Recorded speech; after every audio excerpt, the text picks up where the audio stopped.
Guys, here we are outside the MD Globe Muscle studio.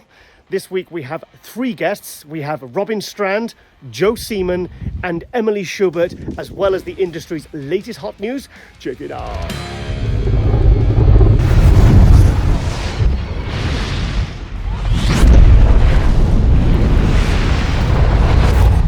And welcome back to MD Globe Muscle here at the On the Rise Media Studio with me, your host, Giles Thomas. I'm joined all the way from, well, it's obviously going to be sunny, Robin Strand. Whoa! Well, thanks for having me, guys.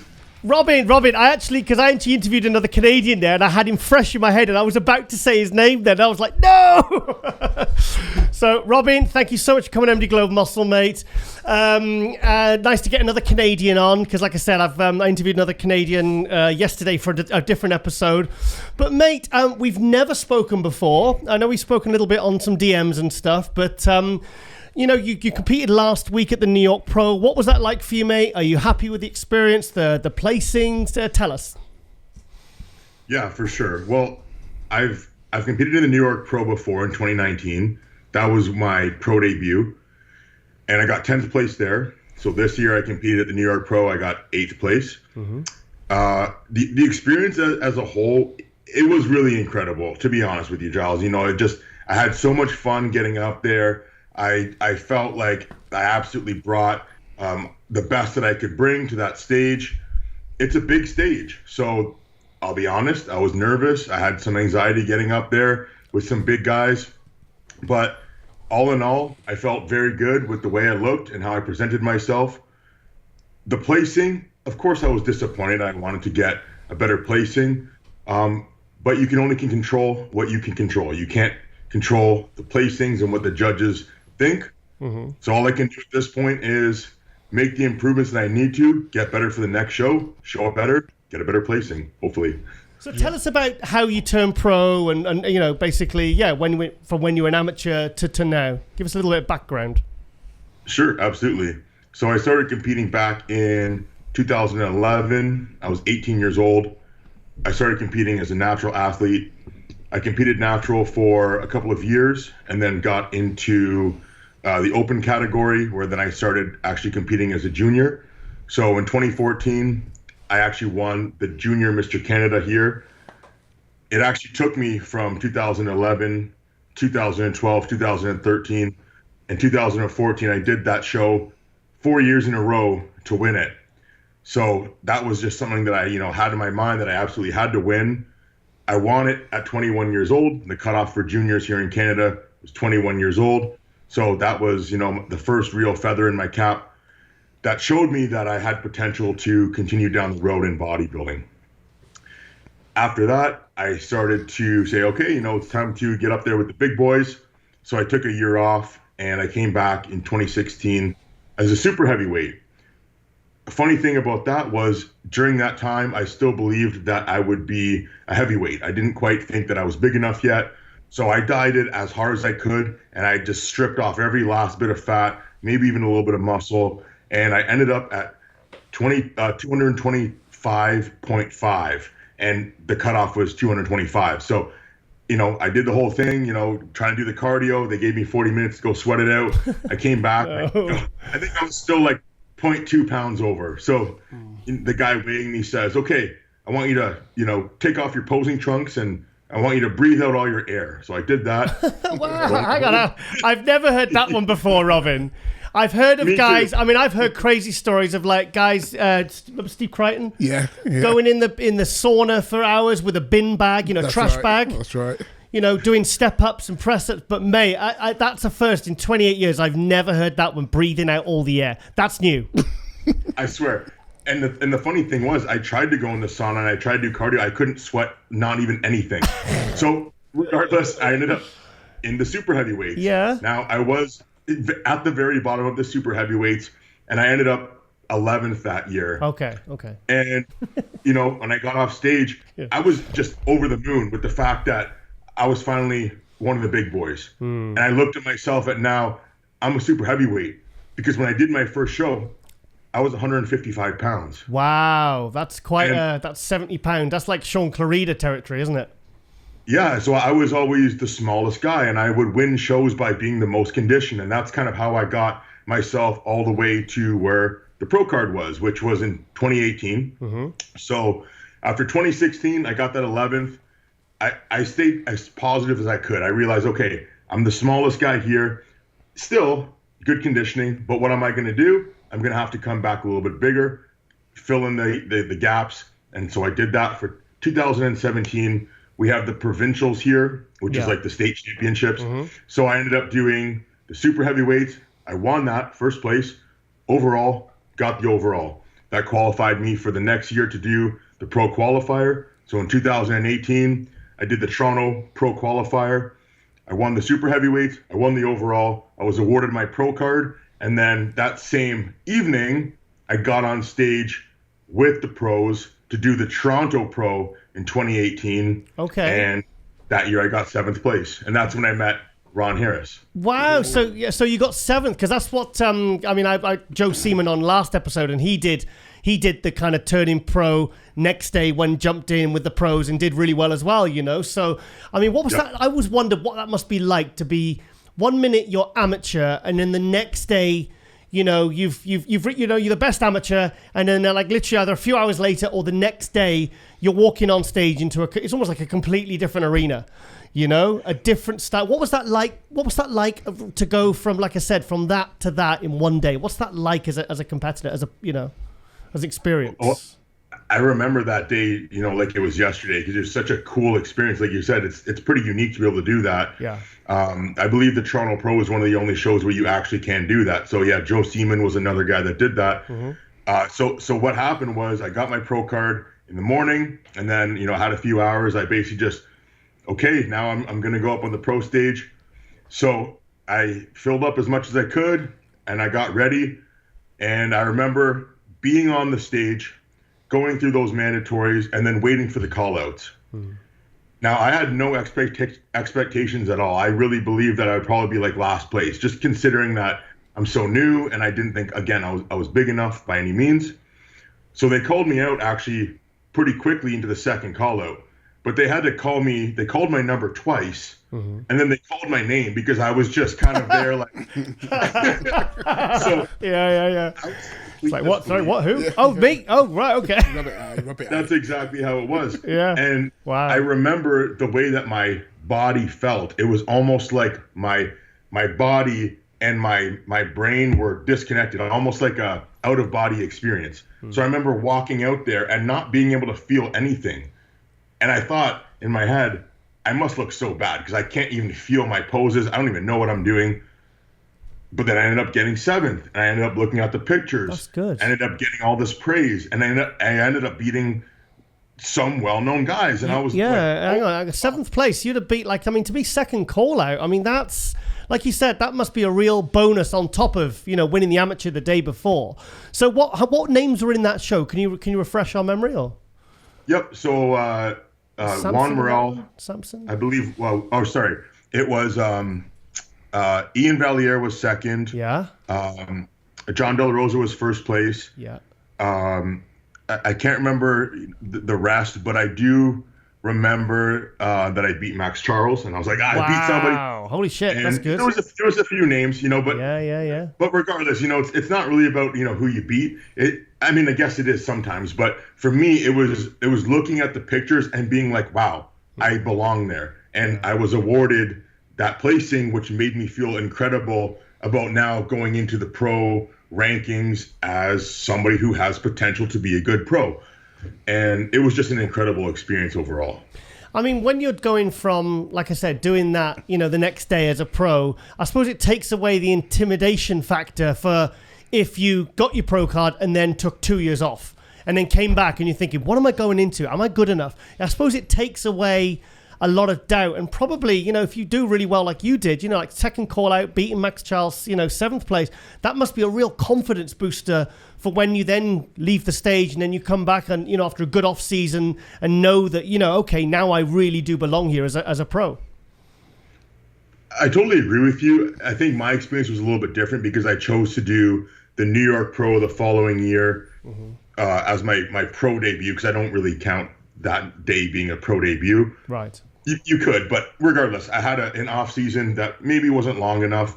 I don't think I was confident enough because my goal that I would tell myself going into the New York Pro was, I just want to get a top 6. I just want to get top 6. So after that experience, I realized that I wasn't training to win. I was training to lose, to tell myself that top 6 would be good enough.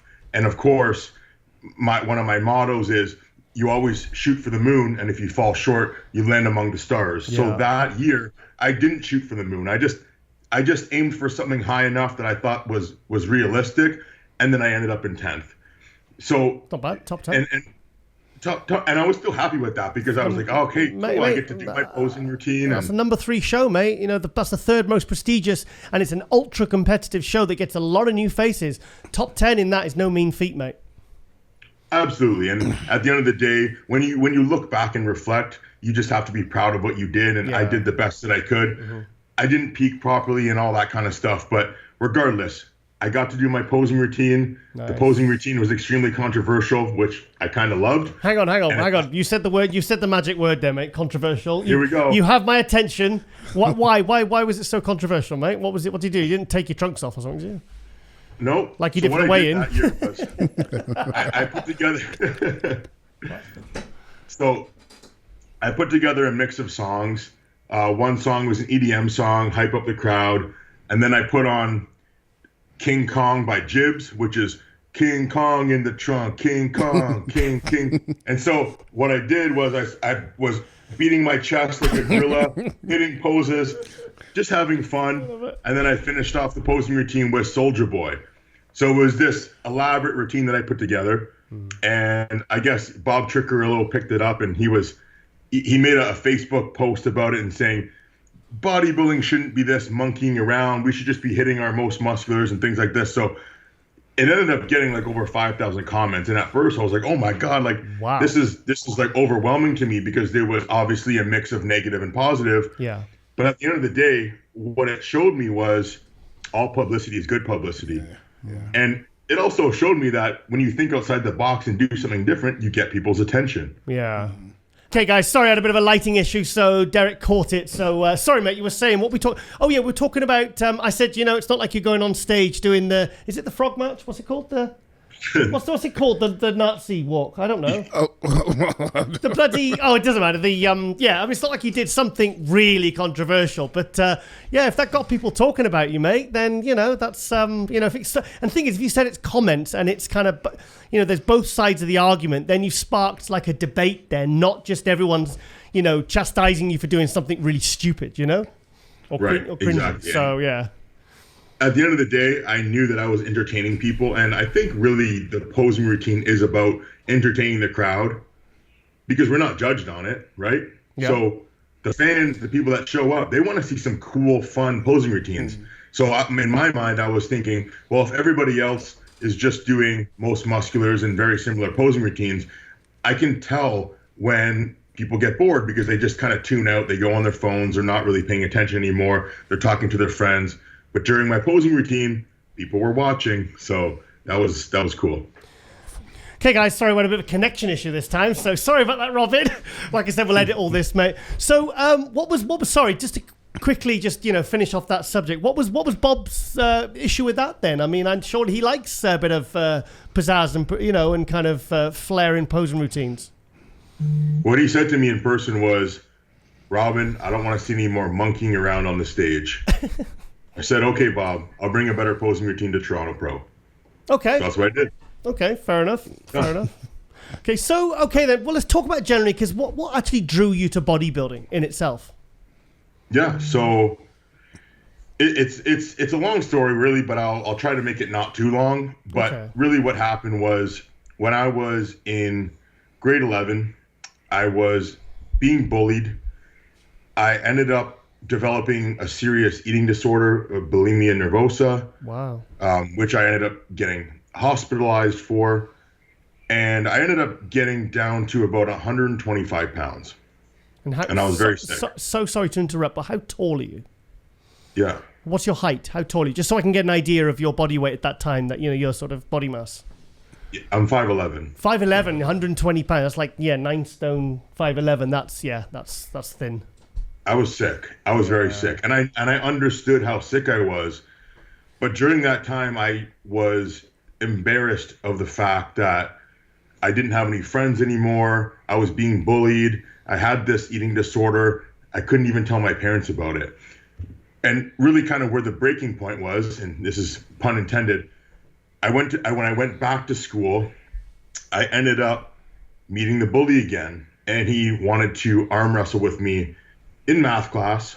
And being a macho man, I accepted the challenge. And we were arm wrestling in class.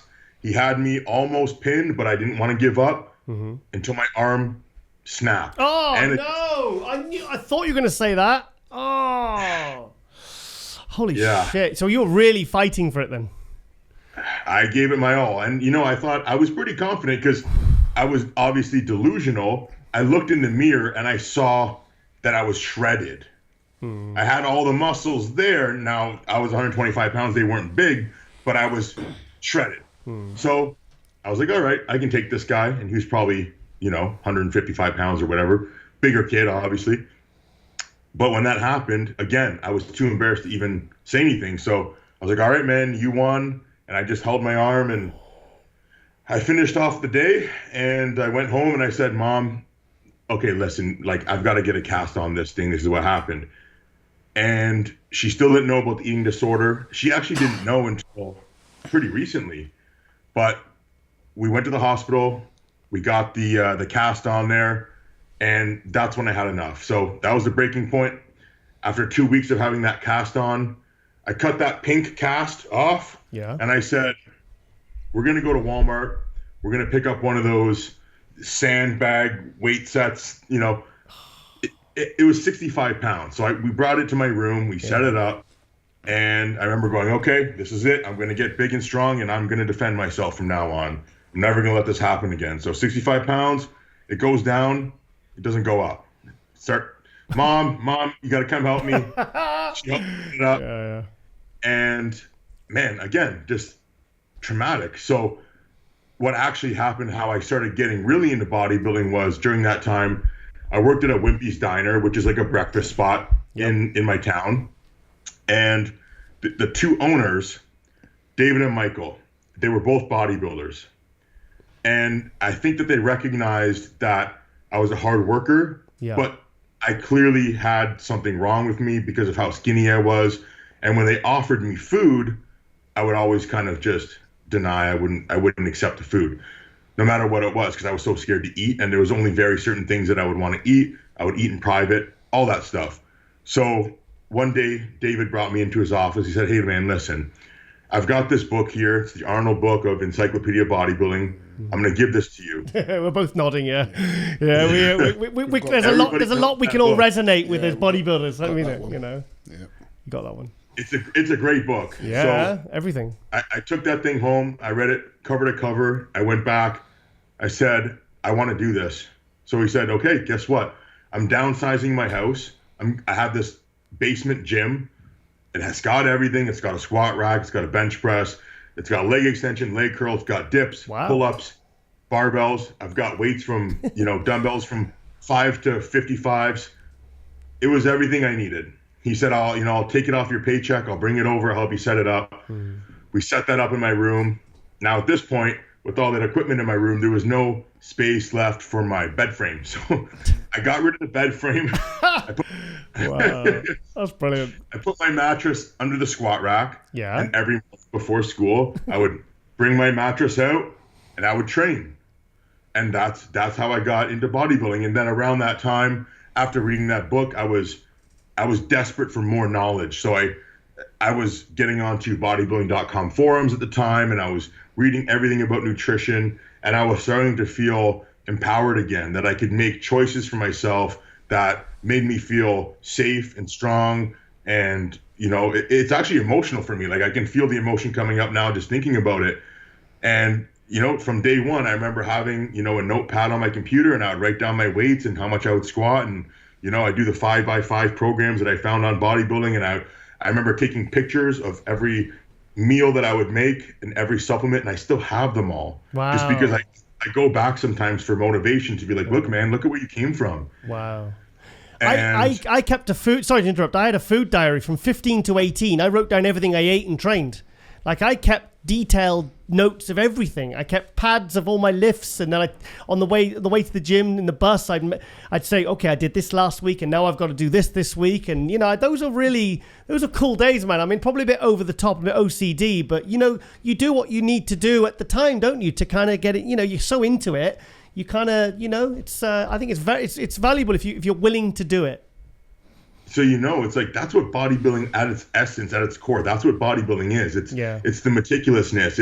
It's the almost OCD kind of obsessiveness. That's what bodybuilding is for most of us. Routine. And over time, we develop it to the point where it becomes more second nature.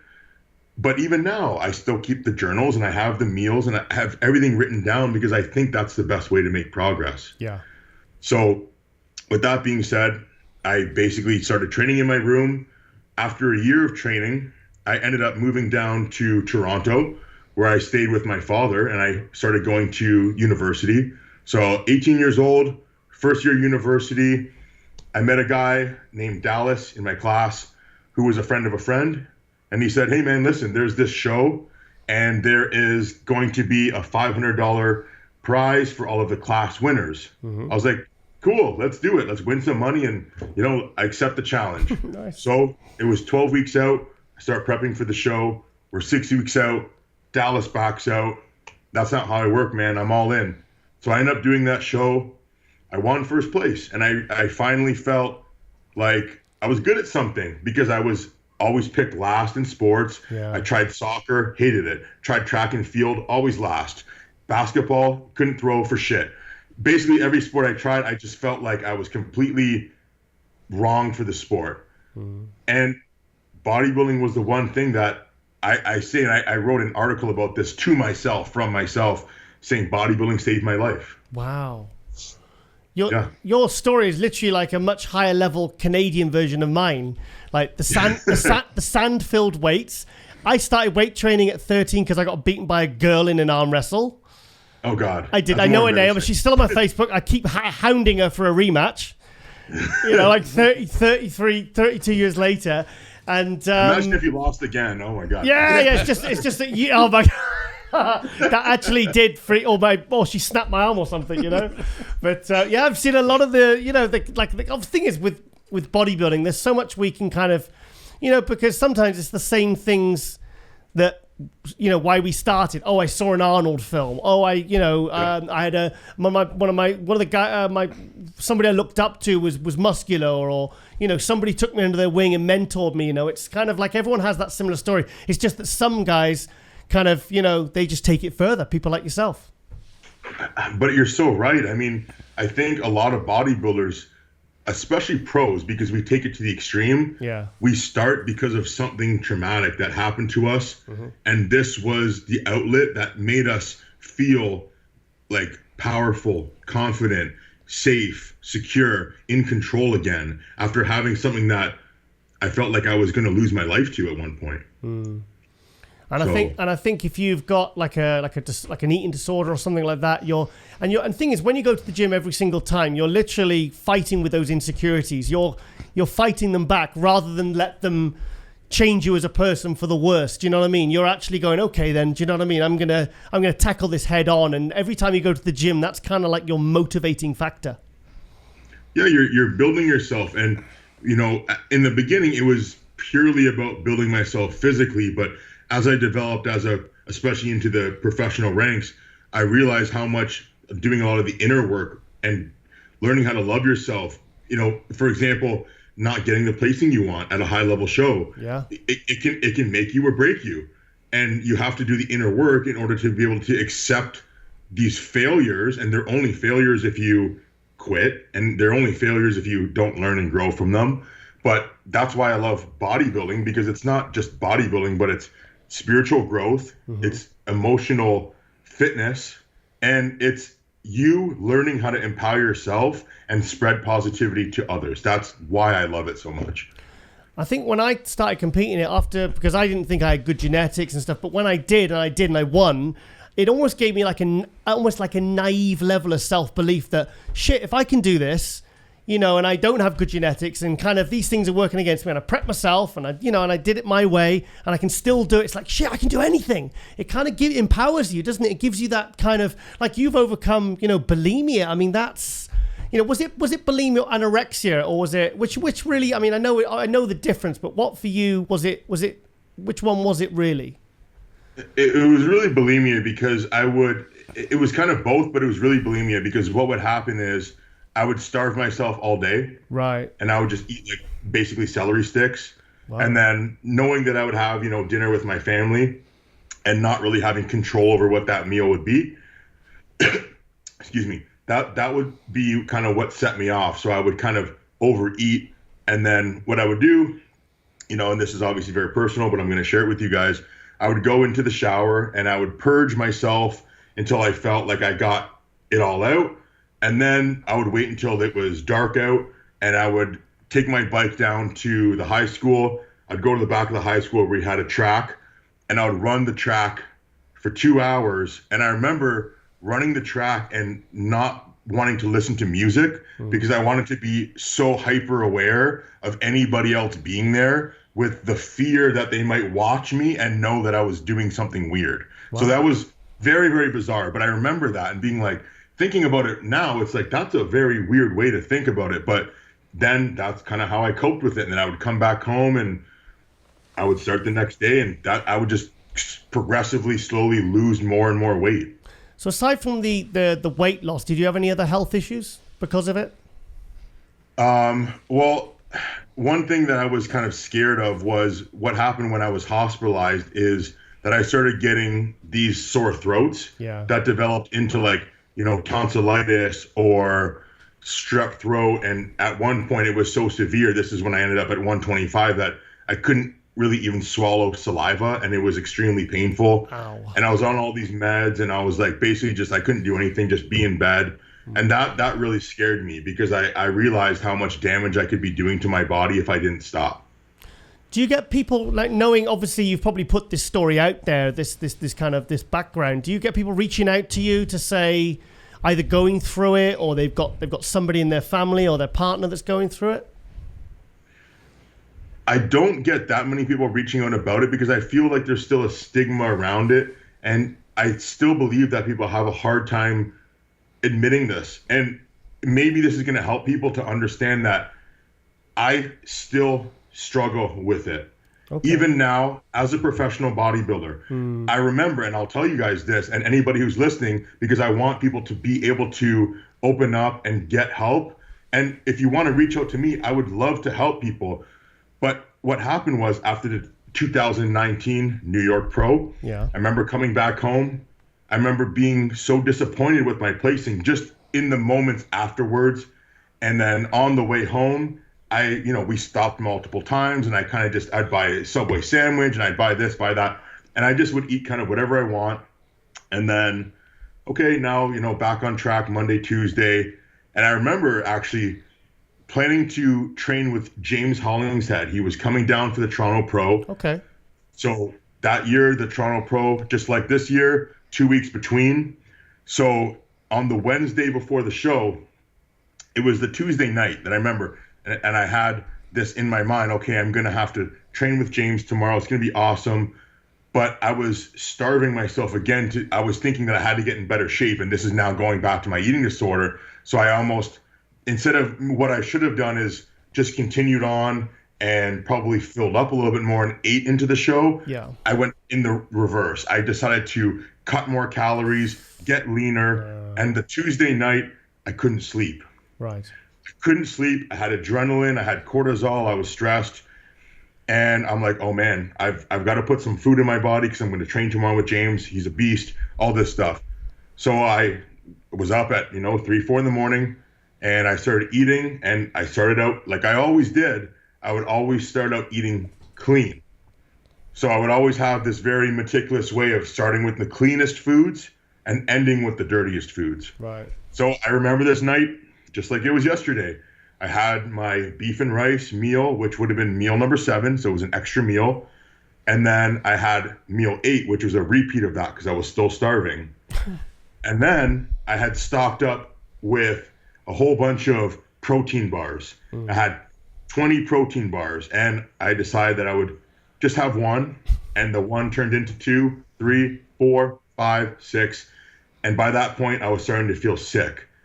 But, the floodgates had opened, so now I'm going into the pantry, and I don't even remember at that point, but I just remember just putting on a movie and binging like crazy until I was so uncomfortable that I couldn't breathe, and I had to purge again. So this is me as a professional bodybuilder going back 10 years, of progress and just being like, oh my God, how did I get to this point? I was okay, and then all of a sudden I let myself go like this again. So now I'm 7 a.m, like I've got to train in a couple hours, like Jesus. So it was okay. I got through the workout, and I just showed my best and brought my best like I always do.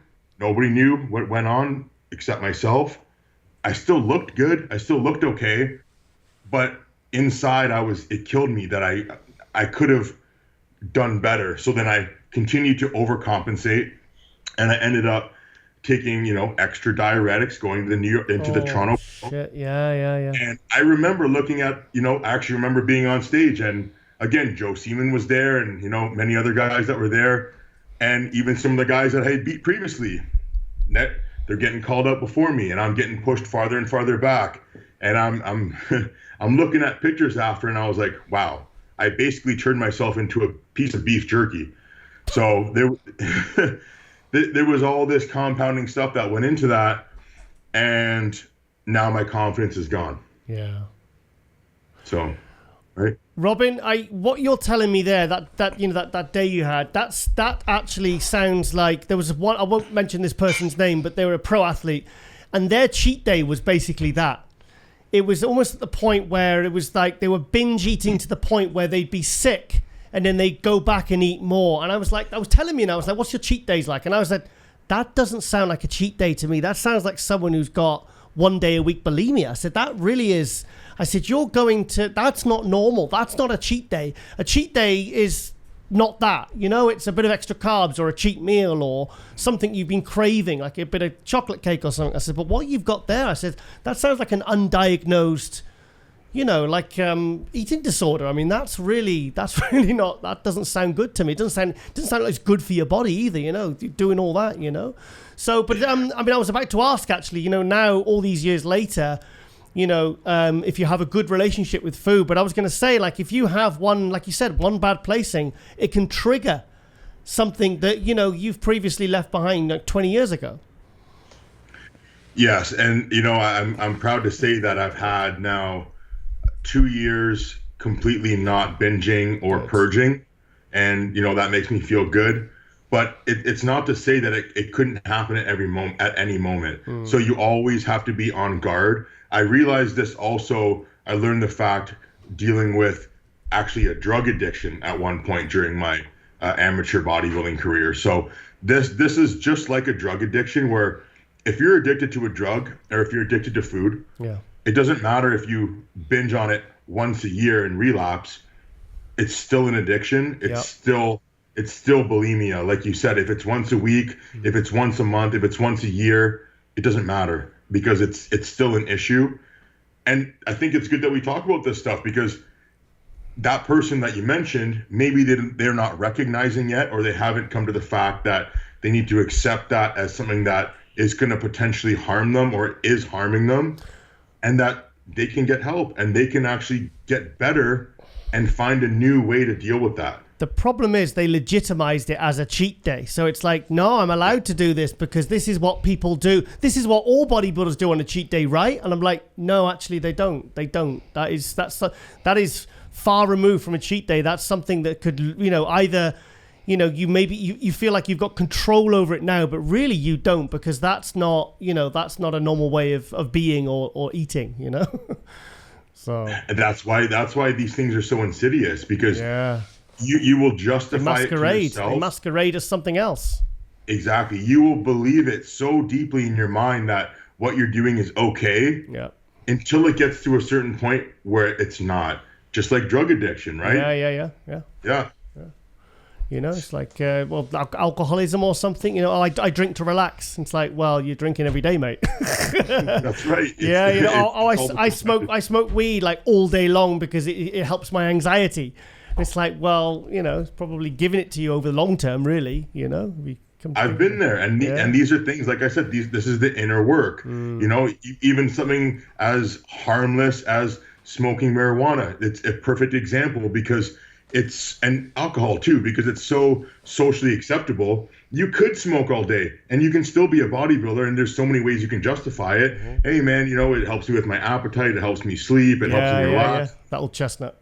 But guess what? When you try to stop, it's extremely difficult for you to stop. And that's how you know it's a problem. If you have to rely on something, if it's something that if you do not have complete control over it, it's an addiction. And you think you have control of it, but you don't actually have any control over it. It has control over you. That's right. You know? That's right. So, Robin, because we've got our next guest in like 10, 15 minutes. I'm trying to wrap it up, but I don't want to stay off the subject that I'm finding very, very interesting. And I know the viewers are going to find this very interesting as well. So let's just turn it around to bodybuilding quickly. What's next for you then, mate? You've had, you know, good placing at the New York Pro. What's the next stage for you? Certainly for this year. Go. I'm going to be doing the Toronto Pro in 7 days. Awesome. After that, it's going to be up to my coach, Dorian Hamilton, whether he decides we keep going or whether we go into off season. The goal is to get to the Olympia. So whatever I have to do to get there, whether it's this year or next year, I did get feedback from Tyler and I know what I need to do. I'm confident that I'll be able to do it. I have an incredible support team that I work with, trainers, coaches, mindset experts. I've got my beautiful wife at home here. I've got everything I need to be my very best, so I'm very confident that I will get there. Good. And so how old are you now, mate? I just turned 30 years old. He's still young then, you know. It's a good place to kind of be in, really, for your age and where you're at in your career and everything. So are you, like I was talking to Joe yesterday. He's doing the Toronto Pro. Are you looking forward to, is there any other names you're looking forward to going up against? I know Ian Valliere's in. Hassan Mustafa's in it. You know, you excited about the lineup? I'm so excited about the lineup. I love the Toronto Pro because that's where I turned pro. Yeah. It's 20 minutes away from where I live. My coach is going to be there. I've always wanted to have my coach there at a pro show with me. It's never happened before. This is going to be the first time. I'm also really excited to compete with one of my best friends, who is a new IFBB pro. He's making his pro debut. Who's this? Morgan McDonald. Okay, I've not heard of this guy. Is he good? He's great. He's a monster. He's 6'2", 275 pounds in contest shape. He's a tall guy that has giant legs. And wow, that's good. We also have a podcast together called the Canadian Beef Podcast. Okay, fantastic. So I'm really looking forward to getting on stage with friends and just having a good time because, again, like, finally I get to have a coach there. My family's going to be there. My friends are going to be there. It's no stress because it's so close for me. So I'm so excited to do that show. Good. I think the shows that really the ones that meant the most to me are the ones where my family and friends were, you know, like, you know, because those are the ones that meant the most to me because they'd like traveled. I mean, some had traveled from overseas, you know, to come and see me at a particular show. And that's the one that really, when I was up on stage and hear the name, you know, shouting and, you know, it just makes that show extra special for you, you know, so. Absolutely. I mean, it makes a huge difference when you're on that stage too. You have the extra energy from people cheering for you, and you know, it's just more stuff to look forward to see all those faces there before and after, and just be around that positive energy. Cool. And also, Robin, the results of the Cali Pro, were you shocked by them? I was shocked for sure, but really, like, you know, I'm a conditioning guy, so I was so happy that Ross got the win because I was blown away by how he showed up. Yeah. He brought probably one of the best shapes conditioning-wise that we've seen in a long time on a pro bodybuilding stage. So I think that deserves to win when things are that close. So I think Tonio is also an incredible champion. I think extremely highly of Sergio and Stu and all the other guys that compete too, because I've competed with many of those guys now. I thought it was a fantastic lineup. The live stream was awesome. It was a lot of fun to watch. I almost wish I was there doing it. It's like, oh, shit. That was coming. Because I was thinking, the thing is, though, you can't. I mean, some guys like to do every single bloody show, but some are like, no, look, there's Toronto. May as well just focus on Toronto. It's 20 minutes from your house. Your coach is there. Your family's there. It makes sense. I mean, what value would you have had if you'd have gone and done that and then rushed back, trying to peak again 3 times in 3 weeks? It's bloody tough, mate. That and just, sticking with the original plan, I think is so important, because when you start to do things last minute, or, we're going to jump in here and jump in there, I don't think your mindset's going to be 100% on. And I think that everything does happen for a reason. So it just gave me extra motivation to bring the conditioning that I know it can bring. Good. I'm always focused on being the most conditioned guy on stage, but I've got more work to do, so we're going to get it done. Good.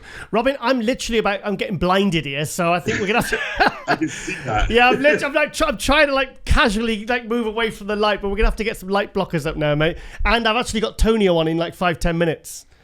That's awesome. So it's going to be a really, really good episode, and this has been great. And I'm thinking actually towards the end, I was thinking I'm going to have to get you on for a part 2, because I think there's a lot of stuff that we haven't covered that I would like to cover. So this hasn't been an interview. This has been a conversation. Those are the ones I actually prefer doing when it kind of finds its own way, and also I've really resonated with some of the things you said about the arm wrestling and how you started and all that. And it was interesting hearing, a story that obviously, must be hard for you to kind of talk about on a public platform, but probably quite cathartic and quite healing, for you. So, sun's gone in now. So, but Robin, I'm going to let you go, mate. But thank you so much for coming to MD Globe Muscle. This has been really, really good, really interesting. And all the best with Toronto. And definitely, I will get you back on for part 2. Definitely, mate. Yeah, I really appreciate it, Giles. I really also, enjoy the fact that, we could resonate over something like that. And I didn't know that about you, obviously, but, now that I know that about you, I'm looking forward to talking about that more. And maybe we'll have some more laughs as well in the next episode. And I just want to say thank you guys so much for having me on. Cool. All right, and Robin, Derrick, can you quickly ask him? No, I think you've done great. And I like the way that you touched on some points where a lot of people cover up. Yeah, and you bringing these things to light, and then to know that you can overcome it. Yeah, you can overcome it. So that's absolutely great to hear. Awesome. Great to hear. So I'm just looking at how much size you put on Derrick. He's getting bigger every week, Robin. He's back training hard now, and I was just thinking that. I'm like, you're outsizing that entire desk. Yeah. He literally. I refer to him as Yorkshire's answer to either Mr. T or Ronnie Coleman. A bit of a combo, because mainly because he doesn't like flying. So, and getting on no plane. So, but it's like a bit of Ronnie Coleman in there as well. So, but a stunt double. But right, guys, we better crack on, get this light blocked, and I'll let Robin go. But like I said, thank you again, and all the best for Toronto, mate. Go kick some ass. Yeah, good luck. All right, thanks, guys, so much. Lots of love. All the best. Lots of pound in the chest again on stage. Probably not for a while. Do it. All right. I'll do it at the debut. Yeah, for it. Give a little wink to Bob as well when you do it. Yeah, cool. It. All right then, mate. Speak to you soon.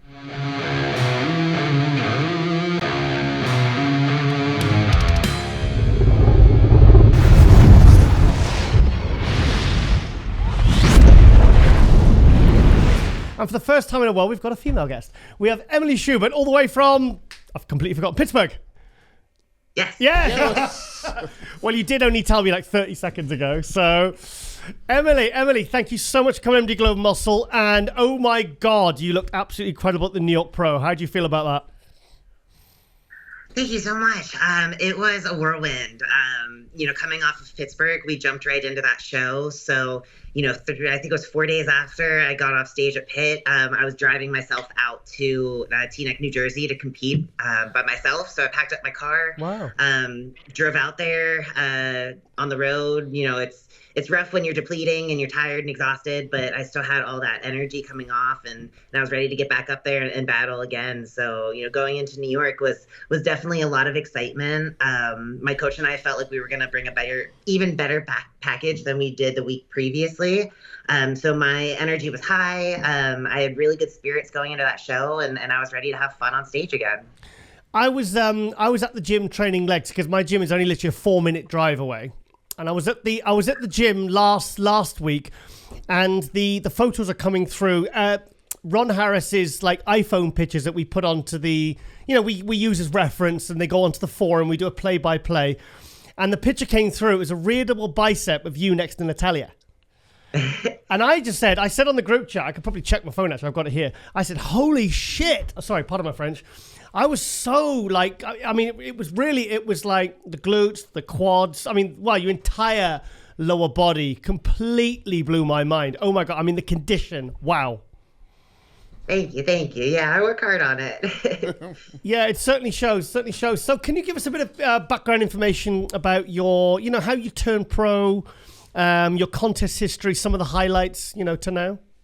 Yeah. So I got into bodybuilding right at the end of my college career. I was a pole vaulter at a Division II college here in Pennsylvania. Okay. I got injured, and that kind of put an end to that. So I wanted to stay competitive in some way, and I loved being in the gym. So, I got exposed to bodybuilding, and right after school, I got with my first coach. And realized that he wasn't a good fit for me. He didn't take it as seriously as I had wanted. So shortly after about a year, I switched coaches to my current coach right now, Derrick with Team Loud Performance Training. Okay. I got with him at the end of 2017 and went into an off season with him. We competed the first time together in 2018. We actually did the Pit Amateur Show. Won that. 2 weeks later, he turned me pro at Junior USA's. And then from there, it's kind of, it's been a ride. I mean, we did a pro season in 2019, 3 shows back to back to back. I placed about middle of the pack in all of them. Then we went into 2020, of course, with COVID happening. At the end of 2020, I actually won my first pro show, which qualified me for the 2021 Olympia. Yeah. So that was the game plan. We were going to take 21 off. But after winning and qualifying, you don't turn down the Olympia. So we decided to go into that. The Olympia in 2021 was my first show of the year. And unfortunately, about a month out, I injured myself. I hurt my left knee. So going into that show, we brought about an 80% package of what we had hoped to bring. But I was still able to step on stage. I was still able to experience the weekend. So it was a lot of fun. It was a good experience.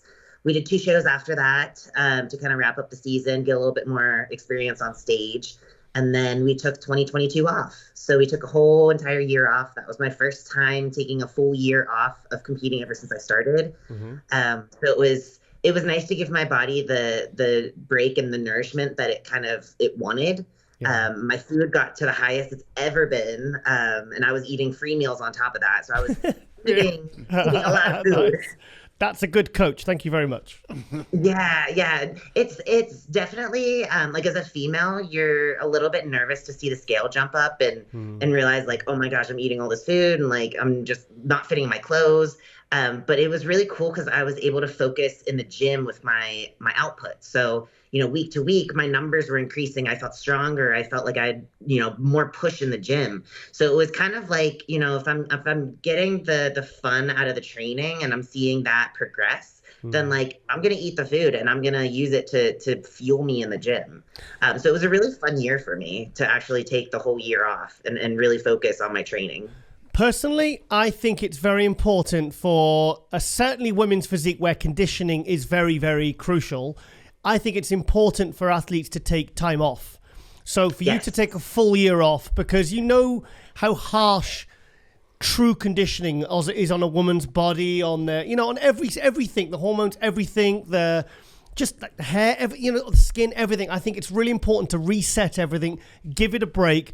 I find the ones that kind of just do show after show, because maybe they just love it and they love being in condition.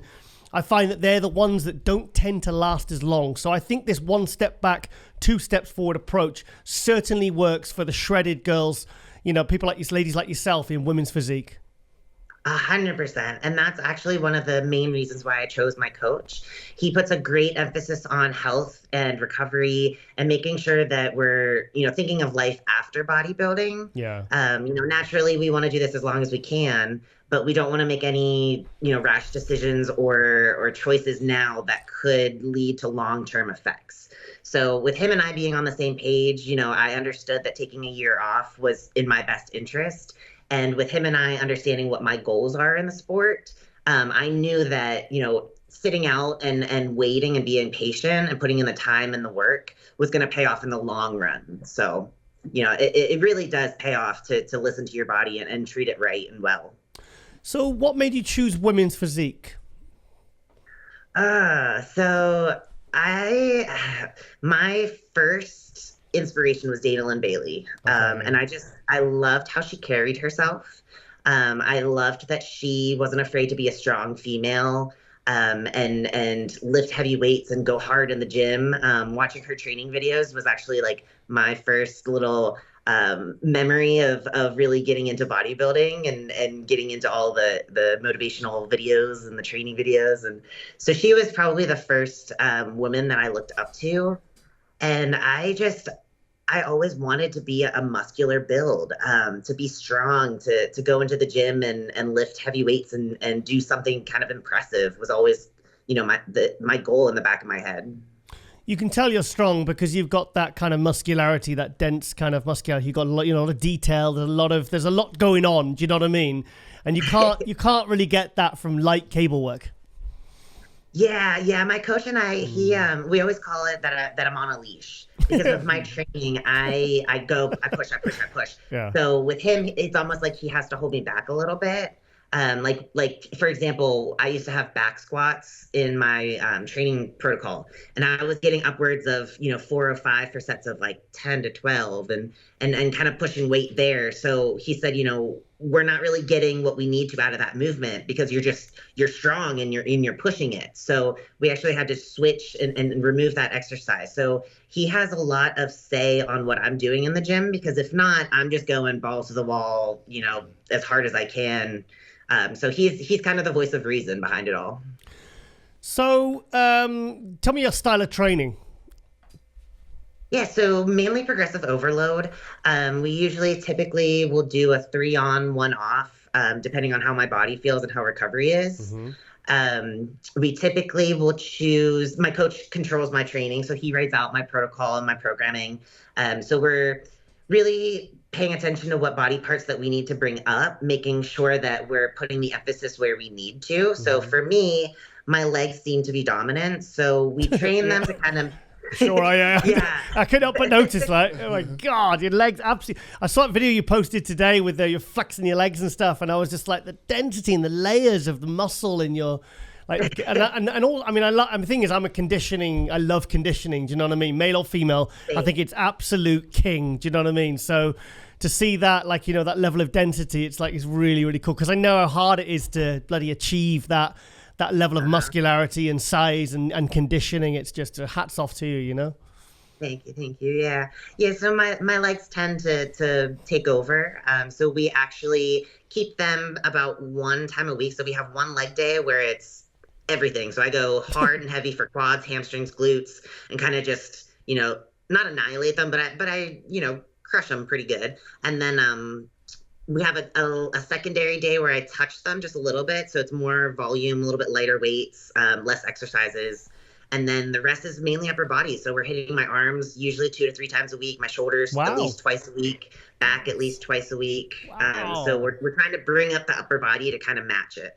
And that's how my food goes as well. So my coach usually will feed me more on my upper body days and a little bit less on that lower body day, just to allow my body to put those the nutrients where they need to go.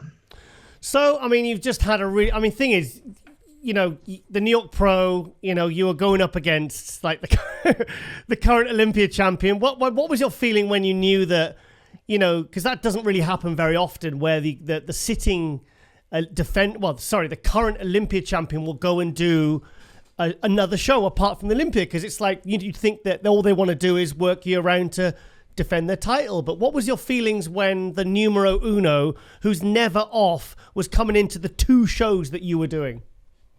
Yeah, so it's funny because that's not the first time I've gone into a pro show with Natalia. So the 2 shows I did after the 2021 Olympia, she was actually there. She won both of those shows as well. And then going into Pitt, she was there. She ended up winning Pitt this year. And then going into New York, she was there. So it's like, she's everywhere. She's following you around, isn't she? Yeah, it's one of those things where I can only control me and what I bring to the table. So, I'm going to bring my best package, and fight for that top spot and, let the chips fall where they may. Unfortunately, it is kind of hard to go up against Miss Olympia herself with that title kind of being held in her name. So it's frustrating in an aspect, but, I'm not going to step down from competition. That's what we do this for. And I'm not looking for an easy win. I want it to feel good when I finally do win. So I'd rather it be good against good competition than not. She didn't blow you off the stage. No, yeah. Seriously, because I said when I saw it renewal bicycle, I said, my God, because this lady, could she win this? I said, because this is like Natalia really, for a Charlotte New York Pro, should be next level. And it's like this girl, I said, she's really holding her own against her. I mean, there's that final two. I mean, I'll send you the pictures on DM. I've got them on my phone. There's some really nice shots. And I'll tell you what, I said, this is close. Yeah, it's definitely cool being my first time on stage in almost a year and a half, might even be more than that. It's kind of daunting to be already compared to the top in your division. Yeah. So that I don't think it's actually set in with me just quite yet. The fact that I'm right in that mix, because I look at things on paper and I'm kind of like, well, I'm not qualified yet. I really haven't done anything yet. But it's still those pictures are floating around there on the internet and people are talking, and it's kind of like, okay, maybe this is within reach. When you start in this sport, your dream is always to be, at the Olympia and possibly be Miss Olympia. So to realize that like it could be within a grasp is quite a cool concept to wrap my head around. Please tell me you're doing more shows this year. Yeah, we're getting ready to. Fantastic. Good.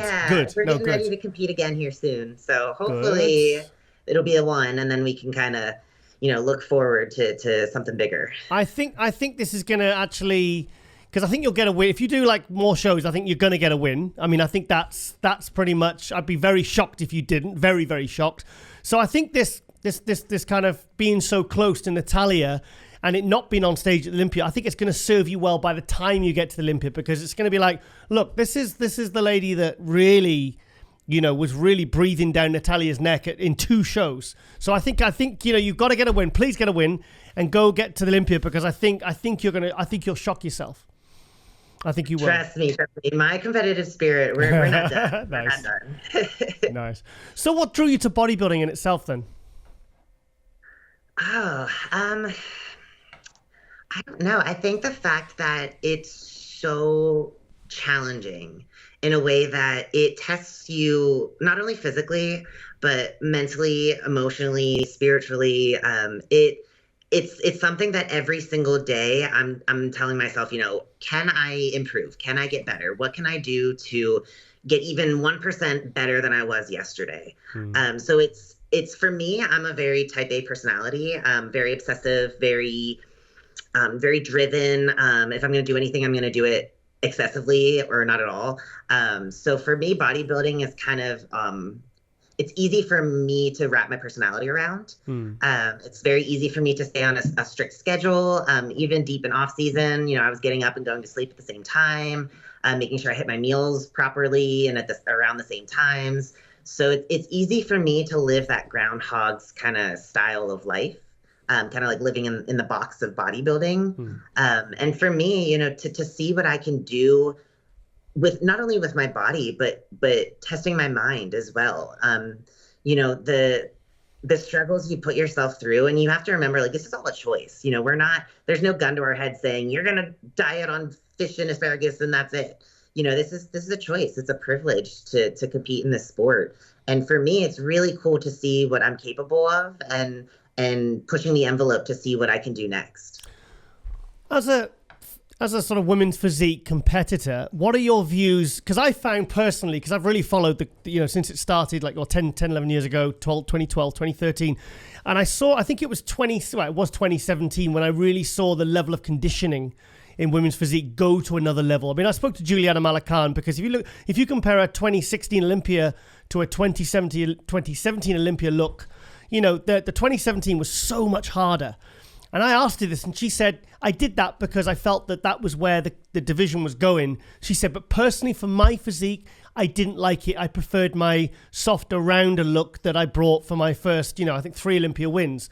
So as a competitor, what are your views on, because like now, really, if you ain't got shredded glutes in women's physique, you ain't placing top 5 in any show. So what's your overall views on that? I'm curious. I personally, I'm a fan of conditioning. I think showing detail in the musculature is what kind of brings that beauty to a physique, in my opinion. Mm-hmm. The softer looks on stage, especially with those bright lights, I don't think it's quite as impressive. Sure, it's a little bit more feminine and you get that more shapely look to you. But for me, I've always been into that freaky look. Oh, really? That you like. Yeah, that it catches your eye and you're like, wow, that's crazy. The human body can look like that. That's nuts. So for me, I've always liked that grainy, striated, vascular look. That's just it's what I prefer. It's funny because most of the athletes I ask them, especially women's physique, they'll say, "Oh, I like my physique like just when I'm a few weeks into a prep, when the muscle's starting to pop and I've still got a bit of body fat." But you're like, no. So when do you like your physique at its best? Is it show day or? It's funny because my coach and I will laugh about this, but I actually prefer it when I'm like depleted and flat and tight and dry. And I like send these pictures to my coach and I'm like, holy crap, look how crazy I look. And he's like, yeah, you're flat as a board. But that's just, and it's funny too, because when he fills me finally and I'm like full, I tell him, I'm like, I feel fat. Like, what is that? I feel like my muscles are going away. And he's like, no, you're just actually full for once.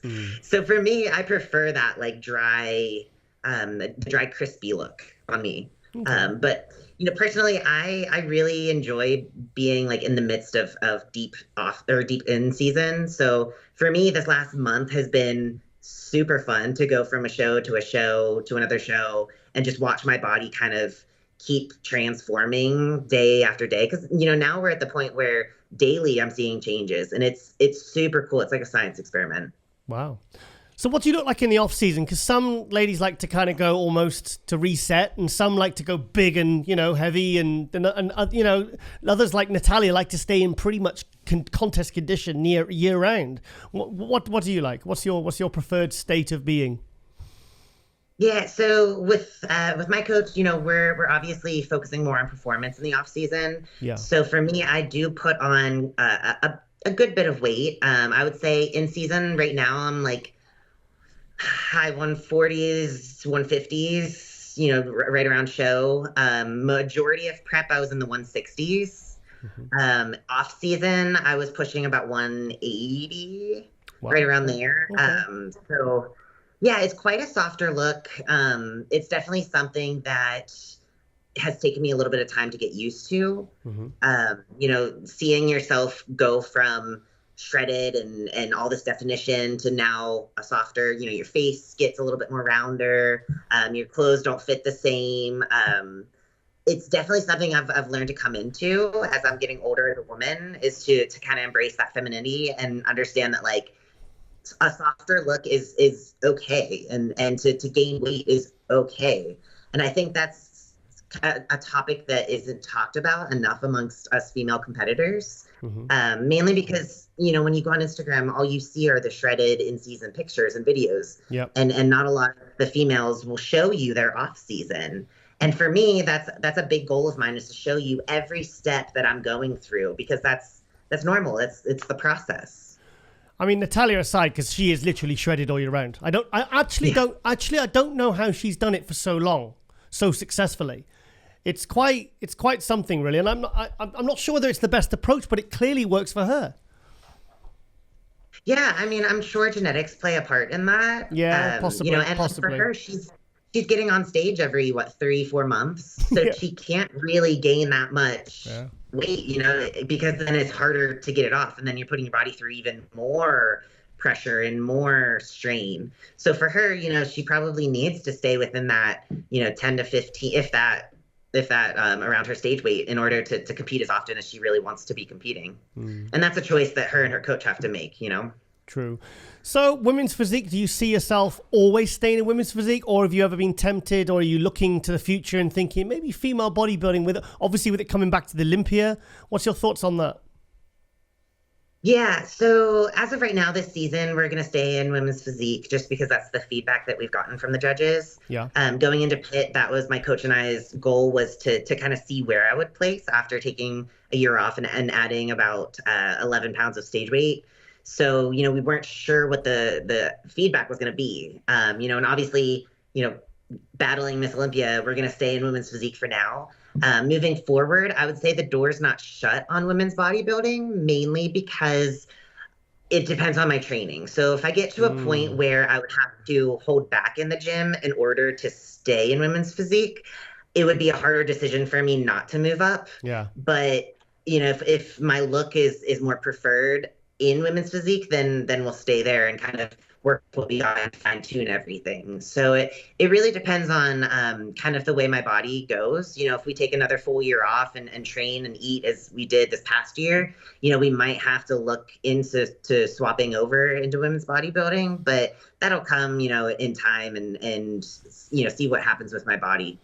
Reason that kind of popped into my head was because when you said that, you're a real training freak, you love training hard and heavy, and you've got that look to you. I think you're the sort of person that will probably at some point fight to almost, when you get to the point where like, okay, you can't get any bigger for women's physique, and you're like, well, my body is the kind of way I'm treating it and training it, it's gonna grow anyway. So I think maybe, I don't know, whether a year, 2 years, 3 years down the line, also depending on how you do it, say at the Olympia. I mean, if you're like, you end up like top 3 Olympia, or you end up winning the Olympia, you're going to have to stay women's physique, really, So I think like, I think about Michaela Aycock. She's very, she just loves to train. And she said, I couldn't hold back anymore. My body just wanted to grow.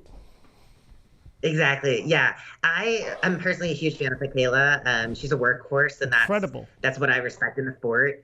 So I can look up to her a lot. And kind of, her journey is something that I could see being similar to mine, as in, eventually if I ever cap out the women's physique division, then I'm not afraid to move up. I just want to feel like I would be ready to be competitive in the women's bodybuilding division if I were to.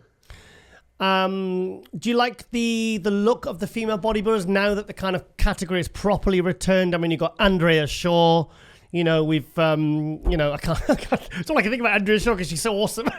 It's like, really, like now, because really, now they're coming back. It's a much nicer look that I've personally, I'm going to say it, it is the ladies out there in the women's female bodybuilding now, I think they're just absolutely incredible. I think they paid attention to the right things is how I'm trying to say. I agree. I think there's more of an emphasis on shape and proportion than ever before. And definitely with posing too. Some of the women that are becoming bigger in that division and kind of being a standout are learning really how to present their physiques in a flattering way, in a more feminine way. And I think that is working in their favor.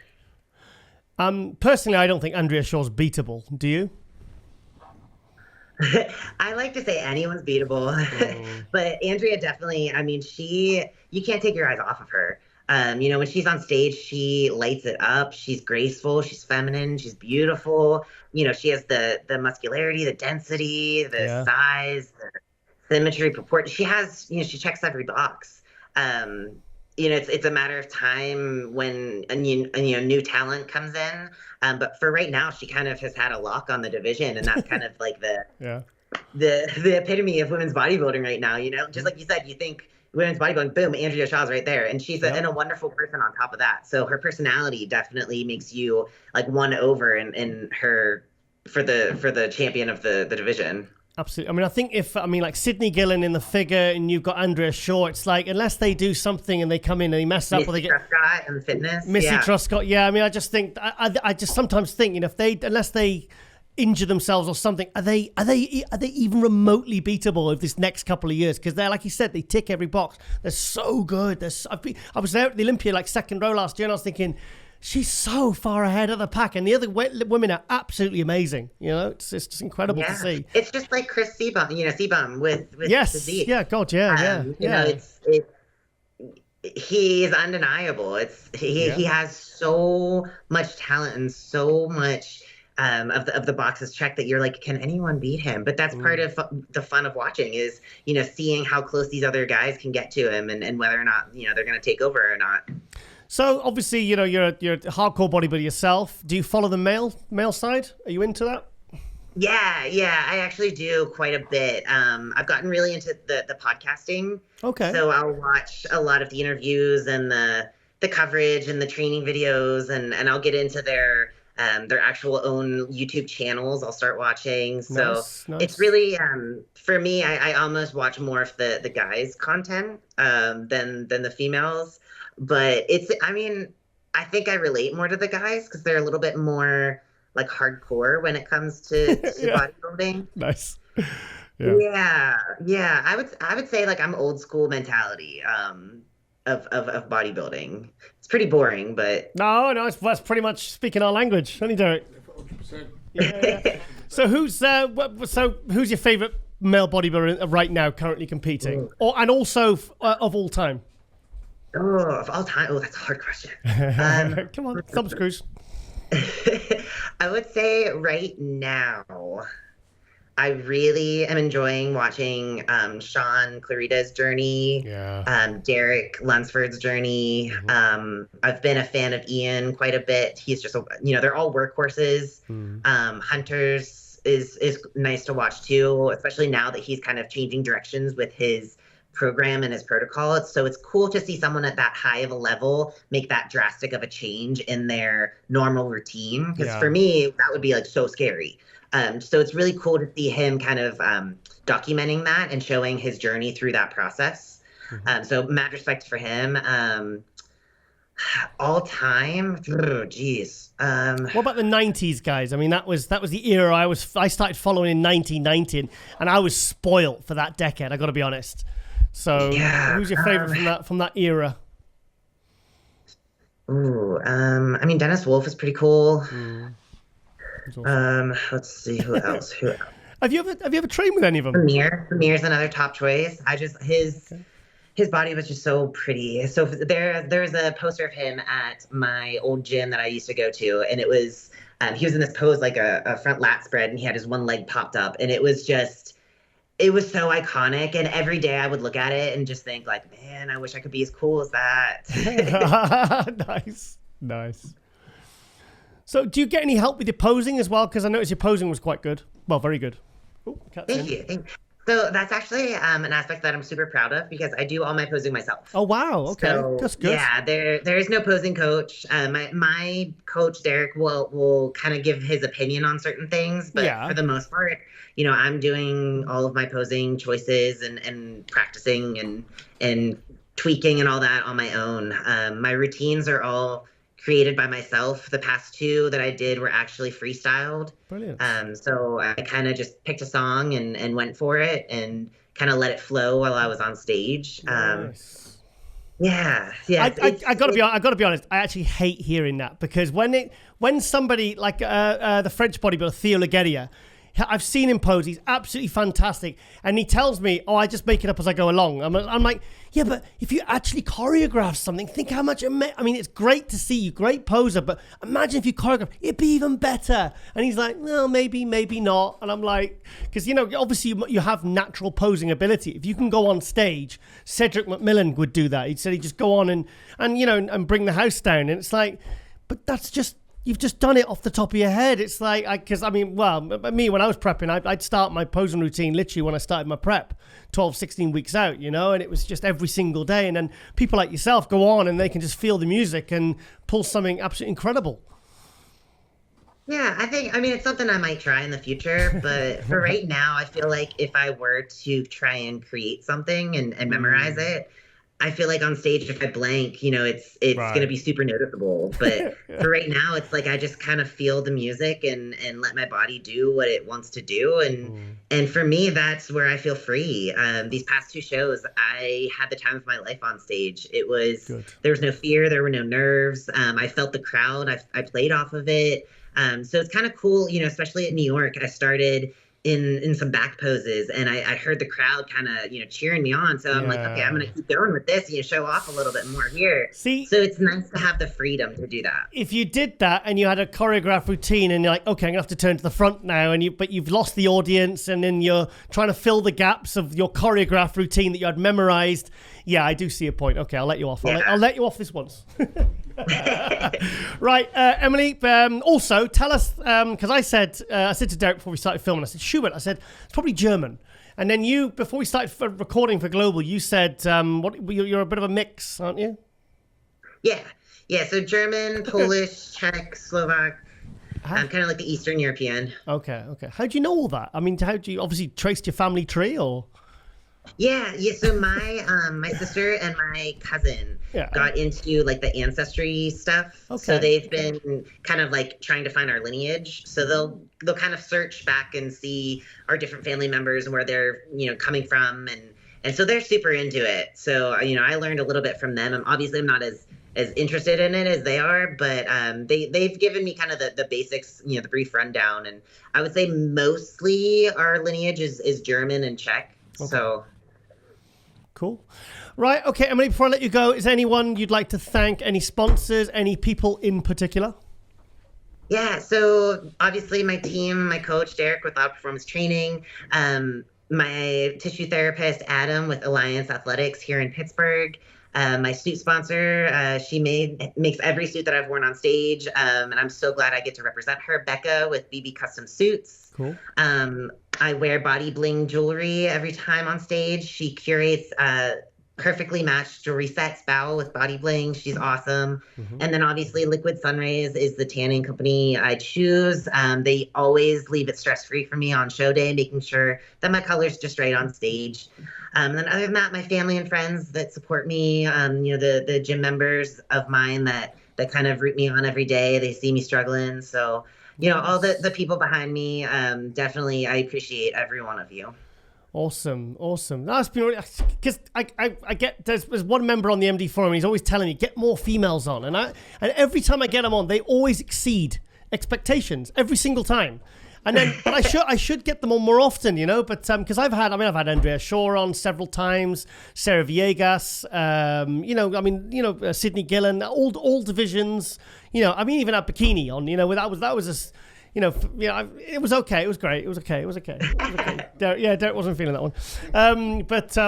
So Emily, fantastic. And like I said, just congratulations on, you really, like I was at the desk and I did swear. I was like, I was like, wow, look at that. I said, my God. So I was looking at all the pictures. I'll send them to you. I was so impressed. Like, just, it's nice to see, because like I love Natalia. Zara Villegas is amazing. Brooke Walker, I think she's absolutely incredible. I was hyping her before she'd even won a pro show. And then that year she went and won a pro show and made top 3 at the Olympia and then repeated it the year after. So I've always loved Brooke's look. She's amazing. I think mainly because it's similar to mine, where she has that density. She's a little bit more muscle bound than the other females. So I've always liked her look. She's been one of my top favorites, I'd say. Good. And I'm a big fan of the women's physique division. I think it's incredible. Malakan for me was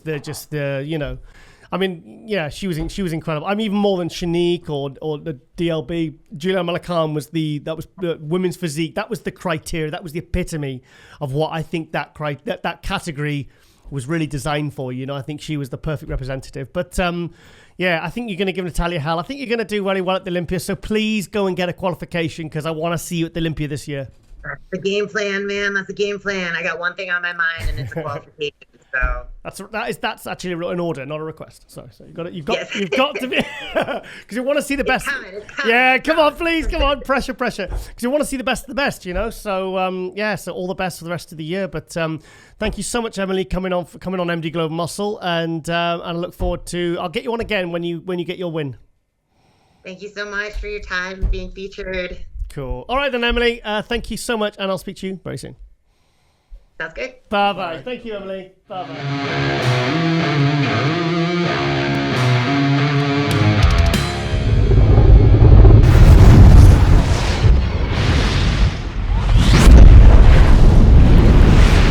And we're joined all the way from extremely sunny Ottawa, Joe Seeman. Hey, happy to be here, man. Joe, we haven't spoke. We just said there before we started filming, we haven't spoke for about a year. I'll be honest, mate. I'm completely lost on what we spoke about last, what you were doing. So I really, obviously, when you did the New York Pro last week, you popped up on my radar a lot, and I got thinking about, when you turned pro. Was it 2018, 2019? 2019, yeah. 2019. My God, it was only a few years ago.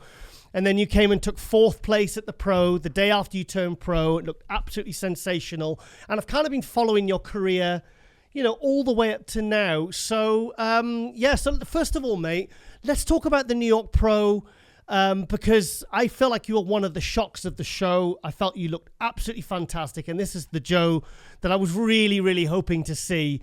So how do you feel about the whole New York Pro generally? Let's walk us through it. Honestly, like I was really happy with, how that went for me, because, last year I had a very poor showing, like my body, I was kind of like mentally and physically burnt out. And, so I had a very poor showing last year. So going into this year, I kind of had a chip on my shoulder to make sure that I, could bring my best possible look to the stage. And so going into New York, I was really motivated to make sure that I brought something that was like a wow factor, or something that people haven't seen from me before. So dialing into that show, I was, as the days leading up to it, and I saw how things were dialing in, I was really excited, because I knew that I was going to surprise some people and be able to be in the mix of the first call out. So I knew, even before I got on stage, I knew I was going to be in the mix. Just by how I was looking and everything, and being able to be end up 4th and a show like that with some really good competitors, it really fired me up and motivated me, because it's been a minute since I've been in the mix like that, and now that I've been able to kind of show what my physique can look like when I'm I don't think that was 100%, but I think that was pretty close to my best that I could be, based on that being my first show of the season. But I was happy with how the peak went, and what I showcased, and I'm really looking forward to continuing to improve on that look. For me, you've kind of regenerated the excitement you kind of sparked when you did that first pro show. It was, I remember the thing that's burned into my mind was that crazy readable bicep, the separation, the quality, that you rarely see on open guys now, that conditioning. And I was like, wow. And then you had a couple of years of kind of I felt like you weren't really hitting the mark, but I feel like now what you did last week, the way that I was reading comments and, and what I was seeing myself on video and photos, I feel like now you've really, like I said, you've really got people talking about you again. So, yeah, good job, mate. No, I appreciate that. Like I said, I really, especially after last year, and I really wanted to make sure that I brought it. And I definitely pushed myself to get that conditioning in, and make sure that I had the conditioning, and then, making sure that I dial it in and not just be conditioned, but have the fullness, have the dryness, have that look all in one shot on stage. And it really worked out really well with what we did to bring that to the stage. And I was really excited about that. So those couple of years when you weren't kind of hitting the mark, what changed this year? Because you didn't just get your condition, good like you did in 2019, but you looked bigger than I've ever seen you, mate. There was a shot last week. We brought it up in Hot News. I was with Derrick watching, it was last Sunday. And I said, oh yeah. I said, who's that guy? He's dwarfing everyone. And I said, that's Joe Seeman. I said, but hang on, he's stepping forward. He's doing a Phil Heath, a Kai Green. He's stepping over the line so he looks bigger. And then we zoomed in, and I was like, actually, he's not. He actually is that much bigger and just freakier than everybody else. Yeah, I definitely wasn't doing that. I wasn't trying to get over the line. Yeah. But I'm because I'm about 5'10", and day of the show I was about 270. So, wow, 270. Yeah. Shit. 270 in shape on the day of the show, everything. So yeah, that's that's roughly where I am on stage right now. So comparatively to when I turned pro, I was around 250, I think. So It's about 20 pounds Wow. heavier since Holy then. shit. Yeah. Yeah. So what was the sort of factor that was, responsible for why you look so good this year? You said you were burnt out last year. Why were you burnt out? Well, because 2021 I did 3 shows, but they were kind of spaced out. So I was in prep for about 7.5 months, and then I only had a short break for about I think maybe like 6 or 8 weeks before I went back into contest prep, because I wanted to do the Toronto Pro again. Yeah. Because I thought I'd have a good opportunity. And so I kind of went into it, and I was already feeling like, I kind of went into it feeling like I had to do it, and I wasn't like motivated to do it. And I feel like my body just wasn't responding like it normally would when I started to diet, and like just being more stubborn. And then, I couldn't get even pushing myself, like the conditioning wasn't quite getting there. And I just mentally too, like I mentally wasn't in a good place, I don't think, for contest prep. I just wasn't 100% in it. Why? So I feel like that, what's that? Why? I don't know. Like I was just, you know what I mean? Like I just felt burnt out, and I just like mentally, I just wasn't in it. For whatever reason, I can't really explain. I think it had to do with some, there's some people in my life, like friends that I was hanging around with. I think that I needed to eliminate to make sure I was 100% focused on what mattered to me, which is, being the best bodybuilder I can be and being the best person I can be. And like eliminating some of those people out of my life, and like, keeping my circle small and focused on, the important aspects, I think really made a difference coming into this year. And just giving my body a break from contest prep for the rest of 2022 really helped. And then I started to work with, I don't know if you ever heard of Justin Harris, but Justin Harris, yeah, Oh, God, that's a blast from the past. Yeah, he's been around for a while. Yeah. Oh, yeah. Oh, well, I won't say how I know him. It's from many, many years ago. Yeah. Yeah, he was. He's been coaching for over 20 years now. So, yeah, but anyways, Justin like Harris, I linked up with him. Wow. We started working together in, I think it was November. So we kind of started in my off season and then led into contest prep. And I think, honestly, I think that was the difference maker for me, is just working with him, because leading into the show, we're just like the last few days, especially, like we're just going one meal at a time, everything like that, just dialing it in perfectly. And it was like very good attention to detail, and just having that, having those eyes on me with someone with that much experience, like definitely made a huge difference for me. And just like, I just fully kind of turned my brain off and just put my trust in what he was telling me to do. And it really worked out well. So now I know, like, that was just the first time we ever peaked too. So wow, I know, going into the next, I know going into the next show, and we've already discussed it, like it's gonna be even better, because we know some things we can do to be even sharper and just come in even better for the next show. It's funny, I get asked all the time, like, sometimes with athletes looking for a new coach, and I'll say, come on, Giles, who do you recommend? And I say, sometimes I said, it's not about who's a good coach, who's not a good coach. It's about who's the right coach for you. Because like I hear this so many times, where you just click with a coach that, maybe isn't the most high profile top 3, like a Chris Aceto, or, there's some of these, like Chad Nichols, but it's just someone that, that you can really, really get a hold of 10 times a day, go meal by meal.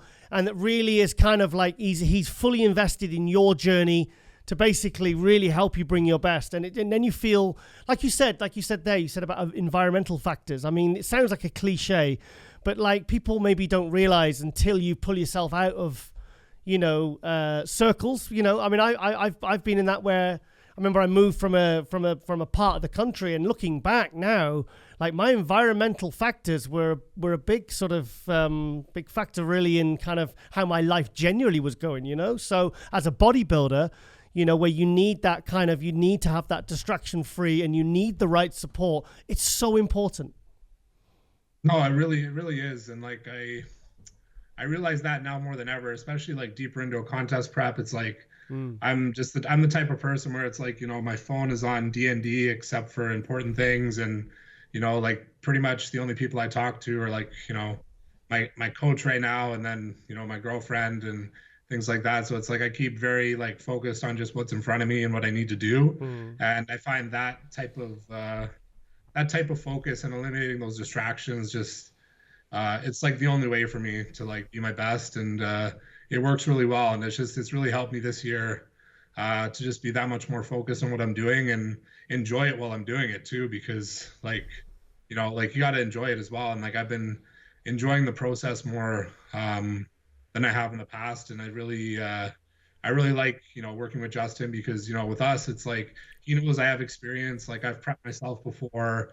I've been competing for like over a decade now, and like so with him, it's like we can go back and forth on things, and it's like, you know, he's very easygoing, but he's also extremely intelligent. So it's someone I know I can put my trust in, and you know, especially after what we brought to New York, it just solidified that for me, that I know like I can trust what he's telling me to do 100%. Apart from actual prepping, did he give you any direct input to how he felt you could improve your physique leading into like the off season? Yeah, I mean, how long ago did you start working with him? We started back in November. So we were basically, I think when we started, we were saying like, you know, I could bring up the legs a little bit, and bring up my, bring up the legs and the chest a little bit. And I think we did that. Like I definitely think. Hang on, your chest is ridiculous. Yeah, but like the thing is like I feel like my chest is one of those things where it's like if I don't have that fullness, right, it doesn't pop, you know. So it's like when I have the fullness in New York, like you could really see it. But if I'm flat, my chest is like the first thing to like go like pancake, you know. So it's like really, yeah, it's like pancake flat if I'm not full. Because that usually happens when comes off the worst body part, not the best. Yeah, but I don't know. It seems to happen for my chest. Like it goes flat first, I find. Yeah. Okay. So I mean, you know that you've just done the New York Pro. Why? I mean, obviously the Cali Pro is literally today. Did you not think about going to Cali? I did, but I wanted to do Toronto instead. So. Right. Okay. That's next week, isn't it? Yeah. Shit. Okay. How'd you feel? I feel great, man. I'm already looking sharper than I was going into New York, so it's only going to be a better look next weekend. That's for sure. Yeah, because I'll be honest. I was really excited when you said you're doing the Arnold UK, and I was so disappointed with where they placed you, because I saw all the lead up pictures and the videos, and I was saying to everyone, like my friends in Birmingham, and everyone, I said, look, watch out for this guy. I said, you know, he could win this. And then they gave you didn't get a very good place. And so what, I mean, I don't want to talk too much about, you know, what went wrong or whatever, but what happened there and what kind of did go wrong? Because I saw you on target to kind of do really well at that show. I don't know. Like, I think that show, like, I think it's, I don't know. I don't like to say politics or anything, but like, I think I kind of got overlooked a bit. Yeah. Because I had, you know, it was one of those things where I think a lot of people had me placing higher. But for whatever reason, I got placed I think I ended up 6th. Yeah, like I felt like I could have been higher on that show for sure. And that was a bit discouraging. You know what I mean? Like, I just like, after, you know, the last 2 seasons, I just decided, I was just like, you know what, like, I just need to I needed to find somebody I could put my trust in with coaching. And I think I found that. And I think that's like the difference maker for me, is just having somebody that I click with, and that we can really bring, like, you know, the version of me, and just continue to improve the version of me that should be the way I should look on stage. And, you know, that wow factor with, like, you know, the details in the legs and like the fullness and the size and the overall conditioning and stuff. So like, I think, you know, I think we're bringing that, and it's, you know, it's surprising people, but it's a good surprise, you know? It sounds to me like with Justin, if you've got that level of support, it sounds to me like like you just said it. It sounds like you're actually really enjoying it again as well. No, I am, man. Honestly, like it's been fun, like, especially like, you know, with him, because like, he's one of those people where he's so smart, and he's just like, he jokes around a lot too. So it's like having a buddy where you're just like, you know, like I can joke around with him at the same time, but at the same time, like, he's very, you know, on point with everything too. So, yeah, I've definitely been enjoying the process more, and just like not trying to, you know, overthink anything or anything like that. Just like, take it one day at a time and just like continue to focus on those like little improvements, and that's it. Like, it's just like I think too many times in the past I was way too worried about the end result instead of just enjoying the process. So I'm just trying to embrace it and enjoy it, and I think that only makes my physique look better. So what were the biggest changes he implemented through your entire process that kind of really improved your physique the most? Like, since we've worked together? Yeah. Well, diet-wise, he had me like I've always been doing carb cycling with him, and that's something that I didn't normally do myself. Like, I would kind of have a training day diet, have a rest day diet, whatever. But he had me doing carb cycling like off season into contest prep, and I think that was a good thing for me too. I think it's worked really well. So I think that approach with the carb cycling works really well. And then he lets me, do my own training and stuff. So it's, mainly his main focus is the nutrition. And then like, I kind of do for the most part, the other stuff, myself. But, with the nutrition, he's like a wizard. Like, he just knows how much of whatever you need, the carbs or protein or fats, like he's right on the money. I think pre-contest carb cycling is something you have to have a really good coach on, because for me, I never did carb cycling. I just basically did it because I coached myself. I prepped myself. I didn't have the confidence or the kind of the eye, because I think especially when you're prepping, sometimes you're not seeing. You get the prep goggles on, and I think sometimes it's about having enough confidence. I don't think most people have enough confidence in themselves to do carb cycling properly by themselves if they're prepping. Off season, I think it's different. But I think pre-contest, you've got to have someone that's really, really good at coaching, that has a really good eye. Otherwise, I've seen preps completely ruined by someone that implemented carb cycling for their client and they didn't really know what they were talking about. Yeah, and I think that's where Justin's like is very unique in that sense, because like the way he approached it with the carb cycling, I just it was different than what I've done in the past, because like like I said, like I would do kind of like what you were doing, and it's like you're dieting, and then when I thought I needed a refeed or something, then I would do one. But like we were kind of doing like like for the most of my contest prep, it was like we'd do like a high day like once a week kind of thing. And then, we just kept doing that right up until about a week out. And it really worked well. And we just go, as we needed to, we'd go lower on the carbs with the other training days and the rest days, and keep the high day the same. And like it worked really well. Like I, zero complaints on my end. Like the way he structures it, it completely made sense to me. So do you really feel the benefits of carb cycling? Because I can imagine if you're on prep and they do give you a high day, it's like, oh, finally I can get some energy. And plus you're going into the gym, like the day after like a cheat. Like I used to check myself the morning after the cheat day, and it'd be like, oh, the pump, and you could really see what was going on with your physique when you're like 3-4 weeks out, Yeah. No, I definitely like enjoy it, because like, especially if once a week you're going to do a high carb day, it's kind of like, okay, I can do it's Christmas. I can do lower carbs for 6 days, whatever, and then get a high day. So it's like, it's not as daunting when you can kind of see the light at the end of the tunnel in that sense. So even when you are on lower carbs for the most part, it's like, you're like, okay, well, I know if I push this for 6 days, I'll still get a high day. So, and we kind of just kept going like that, and it worked really well, like, and it keeps you like kind of grounded that way too, because you're not like, oh, I just have to keep doing low carb days for like weeks on end, so it's like you kind of get more in a better headspace, because like I only have to do this for so many days in a row, and then we can implement a high day. Going back to the Arnold UK, I believe that was your first show prepping whilst traveling, correct? I mean, that far. That was my first show traveling that far. Right. Because that was pretty far. Like, I think it was, I'm not sure. I think that was like 10 or like, it was like at least 10 hours. It's further than bloody Toronto. Oh, way further. The reason I'm bringing that up is because I think that's a really, like, you can prep for a show and that's fine, but I think when you're going up several levels and you want to really test yourself, and you are willing to travel to Europe to do like an Arnold UK or a show in Europe, it's a completely, there's a lot of the different rules apply when you're traveling, because you were traveling by yourself, weren't you? Oh, I was traveling with my girlfriend. Oh, right. Okay. So you had someone there. But I mean, there's a lot more you have to take into account when you're traveling and prepping.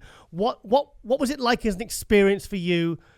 And what did you learn from, that kind of experience? Because, well, I'm going to ask you my next question in a minute.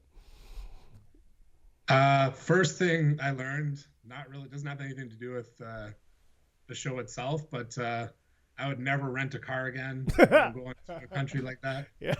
Because me and my girlfriend decided to rent a car, and we're not used to driving on that side of the road. Yep. And trying to drive on the other side of the road when you're like a few days out is not good. So anyways, wouldn't do that again. Yeah. But honestly, like the travel aspect, I don't think really impacted the way I looked on stage, because like I left like a week before the show. So like I was out there early and everything. I think the thing that threw me off was we were on stage really late. Like they did prejudging at like 8 p.m. or something. I remember, because like it was like at night. So I think I had like 6 meals in me before I even went on stage. And it was just like, it was different for me because like, you're used to going on stage like in the morning or early afternoon or something. So it's like going on stage at night was different. I don't think it made me look bad or anything. I just think that kind of threw me off the way they did it, because they changed the schedule at the last minute. Oh shit! I think we were supposed to be on a bit earlier, and then they changed it, pushed us back more, and it was kind of all over the place. But I was just about to say, if you know that you're going to be on stage late, that's one thing, because you can prepare for it. But if, like William Bonac said to me, he says at the Olympia, they were told to be sitting there. They were told to be backstage for 6 o'clock to go on stage for 7 o'clock. And they didn't get on stage to bloody 11 o'clock midnight, Yeah. So, and the thing is, I find that the smaller guys, they're not affected as much. Like Lunsford and Haddy at the Olympia, they told me they weren't. Well, Derrick Lunsford did. They're not as affected by it, because I think it just affects the smaller guys less. But the big, like 250, 260, 270 guys like yourself, that can really, really, trying to time the food and the water, and especially if you're restricting water, it's bloody hard, isn't it? Yeah, it is. It's a timing thing too, because you're thinking like, okay, I ate my last meal, this time, and I'm probably going to be on stage around this time. So it's like you're trying to kind of plan and coordinate that. So yeah, if it's off by more than like an hour, then you're like, okay, do I need to eat again, or I do this or that? And it's like, so when they keep delaying it, it can totally change the way you look if you're not able to adjust with those things. So like, yeah, like when they did that at the Olympia, like you said, it's like, it can really mess the guys up, and you can go from looking right on point to looking, almost like 10-20% off within a couple hours if you're just sitting there and waiting and you have no idea what's going on. I think Rami would have looked completely different if he'd have been on stage at 7 p.m. Yeah, no, it's true. When you have to sit around and wait and you're that big of a guy, like you can definitely go flat and just not look quite the same within hours easily. I mean, some guys as well, they'll really stress over that. Other guys will be like, okay, I'll just sit in the corner. And plus, like backstage, there was no areas for them to really relax or chill or go grab a corner and put their hoodie up and, sleep on their bag for a couple of hours. So it was like, I can imagine there was a lot of kind of a lot of stress backstage, So for you to be on stage that late at the Arnold UK, that was, that's not good. So, I mean, that's valuable experience you've now learned as a pro. You've traveled and you've competed, which, like I said, it's a completely different endeavor.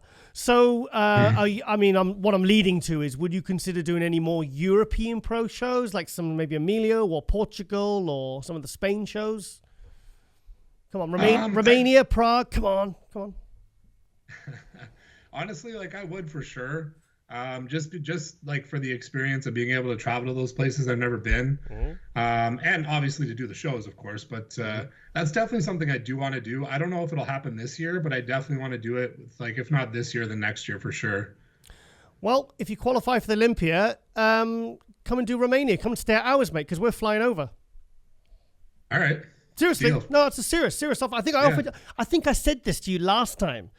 So say for example you in Toronto, and then you go to the Olympia. You're more than, because we'll be flying out with myself and Lauren doing the live stream. We've done it for the last 2 years. So if you want to do it, mate, you want to stop off, come and stay here for a few days. I'll get you in the studio. We can do an episode here. If it's up to you, mate. The offer's there. Was Romania right after the Olympia then? Yeah. It's the only post-Olympia show for the year. Oh, okay. So nice. Fantastic show, mate. Bloody hell. Yeah. Really. No, is. if that lines up, I definitely would like to do it then. All right then, mate. So sorry, mate, I was actually asking, would you consider doing any more overseas shows or like that, basically outside of the US or Canada? Well, I'm taking it one show at a time. You know, I'll see what happens in Toronto, and then I'll kind of decide what to do from there. But I definitely am considering to do more shows. But I like to do one show at a time, kind of like, you know, and then kind of see how that goes, and then kind of decide from there. So I'm going to see, you know, how things play out next weekend, and then I'll decide what's next based on that result. All right, then. So I haven't really looked at any of the lists for anyone who's doing Toronto, because obviously the competitor list hasn't come out yet, because it's all still about Cali. So do you know who's doing Toronto at the moment? Do you know any of the main names doing the show? There's Ian Valliere. Oh, yeah, of course. Hassan Mustafa. There's I think Mo Shaban might be doing it. Okay. There's a few other Canadian guys. I think some newer pros doing it. Robin Strand, is he doing it? Do you know? I think he's doing it. Yeah, he did New York. I think he came like 8th in New York. He's doing it too. Yep. Other than that, yeah, there's not too many guys on the list, I think, or like there's not really a list, but I think from what I've seen, there's maybe like 9 or 10 guys or so. Thing is, like I said, as the shows are going week by week, I mean, you'll know more in the next week. Until maybe like Monday or Tuesday what the actual list is. So I guess we'll see soon. But yeah, from what I know, I think there's roughly 10 guys or so that I've seen that are doing it. I'm really looking forward to seeing this new version of you against Valliere. Me too. Yes. I think, I'll be very interested to see that, because what are you, like 270? He's like in the 250s? Is he 250s? Something like that? I mean, yeah, he's a little bit shorter than me. He's about 5, because I'm like 5'10". I think he's about 5'9", maybe, or 5'8". And he competes. Yeah, he's like 250s, high 250s, I think, when he competes. Yeah. Yeah, that'll be interesting. So, so you're feeling good then? You're feeling fresh for what's coming next, mate? 100%, man. I feel amazing, and I'm ready to do it. Good. I'm ready. Good. So, aside from bodybuilding, what's been going on in your life in the last year or so? Honestly, man, like other than bodybuilding, like I have, you know, a very good coaching business. So that takes up a lot of my time outside of bodybuilding. You know, so I'd say that's pretty much it. Like bodybuilding and coaching is what I've been doing mostly. Yeah, pretty basic. Good. All right then, mate. Well, we're getting some directional light here, so I'm gonna start getting blasted with more sunlight. Just leave it, Lauren. Just leave it.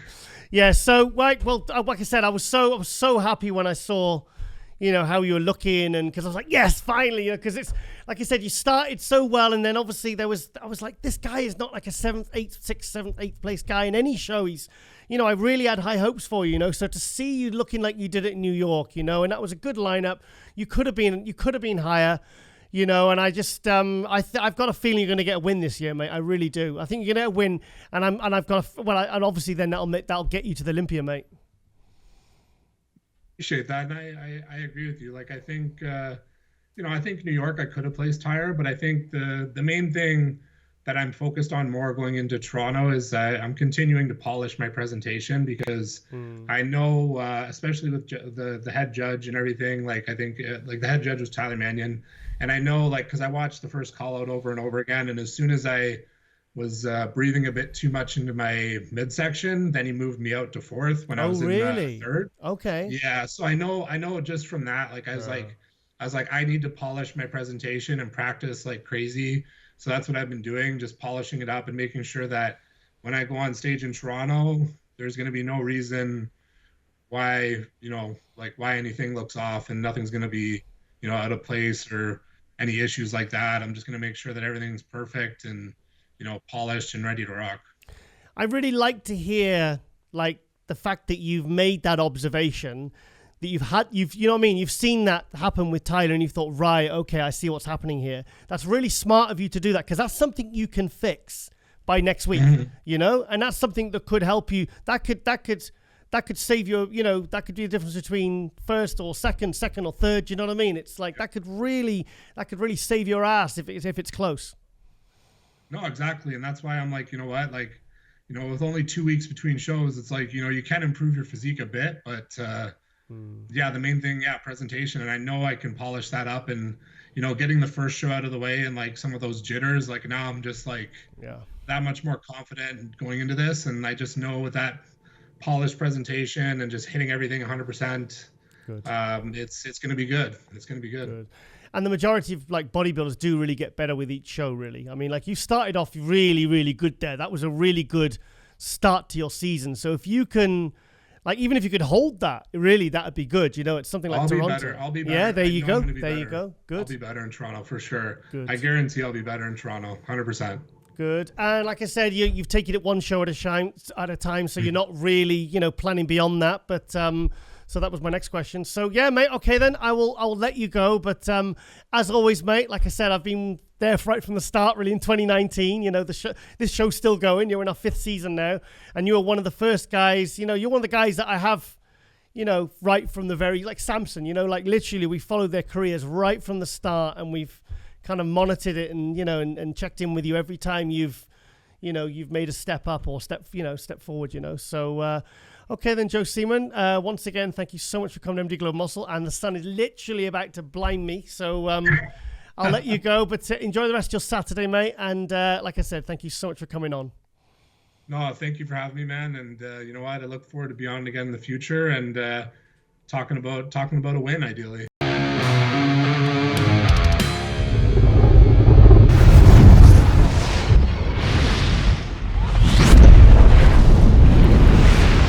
Okay, guys, it is hot news time for season 5, episode 33 of MD Globe Muscle. And of course, I have my main man in the studio. Who do you think, Derrick Clarke? Big man in the studio. Derrick. Derrick, I know I keep saying this every week, but mate, you are actually getting bigger every single week. Well, I'm training hard. I'm down at 2 gyms. 2 gyms? Yep. Muscle Bound and Bridges. So yeah. You're so big, you need 2 gyms. I need 2 gyms. Yeah, one gym can't hold me, man. 2 gyms. Right, okay, we've got an audience member as well. We've got Blitz oh no, she's not interested. Just walk straight past. She walked straight past. Right, okay then. What else was I going to say? What's I was going to say then? Oh, well, lots happening in the world of bodybuilding. Of course, it was the Cali Pro yesterday. Yes. Absolutely fantastic show. Bit of a shock. We're going to come to that as well. I did not expect these results at all. Obviously run by Tamer Gwindy and what's the main guy that runs it? I forgot his name. The original guy. John Lindsay. Yeah, he's the original muscle contest. And Tamer Gwindy is the one who runs the muscle contest Brazil, basically runs the NPC in the Pro League in Brazil, the Arnold Brazil, so he's an Arnold Classic promoter, so you know, he's a bit of a big cheese in bodybuilding. He was the one who looked after me when I was having my little incident in Ireland. Oh, right. He was the one who kept all the people back, because there was a guy, this group of guys came over, and one started smoking, and I was there with my eyes shut, and he was, I was starting to, I think I'm going to be sick on top of what's going on. So he's like, get back. So thank you, Tamer. I really appreciate you, you sorting that. Yeah. So, and also we've got 2 guests in this episode, as you've seen, that are going to be in this week's Toronto Pro, which is this weekend. And guess where it is? In Toronto. Trying to catch you up. I was trying to be a smart ass there and catch Derrick out. But Derrick, you don't just have 2 gyms, but you had 2 jobs. Oh yeah. Go on, tell us. Go on. Two job interviews, and they both went well. And I've got to decide. Are you switching to yourself? Yep. You are. I've got to decide which one I'm going to go for. 2 cracking jobs. I'm not going to reveal who I'm going to go with yet, but okay. Yeah, I've been lucky, very fortunate to have 2 contracts sent through to me. Good. So I'm over the moon. Good. And it's not male stripper. No, male stripper. Nope, not a paint stripper. Electrical engineer. Yeah. So I hope you've told him you can't work Sundays. Oh yes, it's just Monday to Fridays. Sunday is very important to Derrick because he has church and global. That's right. helping all you bodybuilding fans out, with my switching. Otherwise, I'd have to be like the Flash. I'd have to keep running over and pressing buttons, and it would be very, very tricky, and it'd probably spoil the flow of the show. So anyway, let's get into our first guest of this episode was Joe Seeman. Had him on many, many times on Global. Fantastic. It was so good to see that he got a top 5 placing. He was 4th place at the New York Pro. But it wasn't just the placing. It was the fact, Derrick, that it was kind of like the Joe Seeman that I think, when someone's career starts off really well, and then you expect, okay, you can predict, Mystic Tiger will predict that next year they'll come back and they're going to win multiple pro shows and do that. And I can pretty much map it out. And usually I'm right. But he kind of was getting 6th and 7th and 4th and 5th and 8th. And he wasn't like making top 3s and first calls like I thought he would, because he's really, really good. I mean, when he the 2019 Toronto Pro, he turned pro. He won the pro card at the amateur. Came back the next day and he took 4th place in the pros. And all I can remember from that showing was his amazing raidable bicep. I mean, he was peeled. His condition. I don't like that peeled phrase. That's very American. Sorry, shredded. Very ripped to the bone. What do you say? I say cut. Cut. Do you know what? I remember when, because obviously we pick up a lot of Americanisms. Back in the 90s before internet, we used to I remember Flex Wheeler using the phrase "dialed in." Dialed in. And I'll tell you a very personal story. Triple H, the wrestler. Are you aware of such a person? I am. He told Batista and all the other SmackDown wrestlers in 2005 at my gym when I was 3 weeks out from the NABBA North Britain, we'll mention NABBA. He said, guys, come and check this guy out. He's really dialed. It's really dialed? Dialed, yeah, because I showed him my abs and he said, you look in good shape. I said, yeah, I'm competing in 3 weeks. Because it was funny because it was several, well, it wasn't, I can't remember. But it was some time when I even noticed that guys were in the gym. That's how focused I was. I was doing legs and I was doing extensions. And I didn't realize literally like where you're sat there now was Triple H and Batista doing rear delts. Wow. And you know another thing? I've got stronger rear delts than Batista. No way. He was doing 35 kilo. I did 55 kilos. Oh, you busted it. Yeah, I busted it. You busted it. So anyway. So yeah, but that was where I heard the phrase dialed in. Dialed. Right. Well, dialed. And I'm not sure. No, don't really. Dialed? It's like you like dial it into the right frequency so you look cut. You peaked. Shredded, yeah. Dry as Gandhi's flip-flop. I like that one. Dry as Gandhi. Is that a bit racist? No, not really. Okay. No. Okay. I'm just checking. No. Okay, I've been accused of many things. I don't want to be accused of certain things. So what was my point? I forgot a point. I had a point. Anyway, I digress. So anyway, so Joe Seeman, and then he came over to the Isle UK a couple of years ago. And I recommend him to go train at Simon Fan's Ultimate Fitness Gym. All right. And I messaged Simon Fan. I said, look after this guy, make him feel welcome. I think he's just him and his girlfriend. He's flown over a week before. He's in Birmingham. I sent him to your gym because obviously, he's and you'll get some friendly faces and you'll make a fuss of him. Do you know what I mean? Mm-hmm. And and then he got 6th in that one. But I was kind of expecting him to come in and almost be a front runner. Yeah. Well, I mean, top 6 is great in any pro show, but yeah, so he's a great guy. So to see him, I mean, what was he? Let's go to his Instagram account, and I'll show you how he was looking because he's 5'10", and I'm sure he said 270 here. So he's a big dude, and he's got a massive back. And you should see what he deadlifts. He deadlifts like 700 pounds for reps. Wow. So he's a big, strong dude, and I remember because the first time I had him on in 2019, he was so shy. He was so shy and reserved. And I remember the next time I had him on was 6 months or a year later. I think maybe a year later. And he was so much more. It was so nice to see him flourish with his confidence and his. What are you looking at there? That's a picture. He's blown up. So you're looking at the laptop. Yeah. So it was so nice to see him kind of really sort of coming out of his shell. Yeah. And and now every time I get him on, I know he's going to give me a great interview, and he's very relaxed. And because you try to get the guest as relaxed as possible, you know. Sure. Do you know why? That's why I used to do my real. You never saw me. Did you ever see me do my cringy yay? No. Do you remember? No. You know when I introduced the guest, welcome to Empty Glow Muscle, blah blah blah, yeah. and then I used to do like a clap and like a real cringy yay, right. like that, and it was cringy, but I know that it was cringy, but it was self-deprecating because it used to make them laugh and put them at ease. Yeah, because I'm sure people thought. I remember Mark Hector once. I had him on the British Bodybuilder. He was trying not to laugh yet.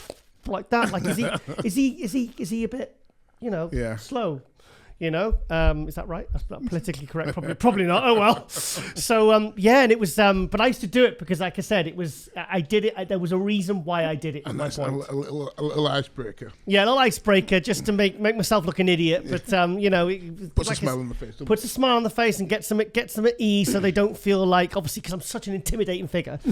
So the cat's going crazy out there. What's he doing? Has he caught a mouse? Look at him watching run. Look.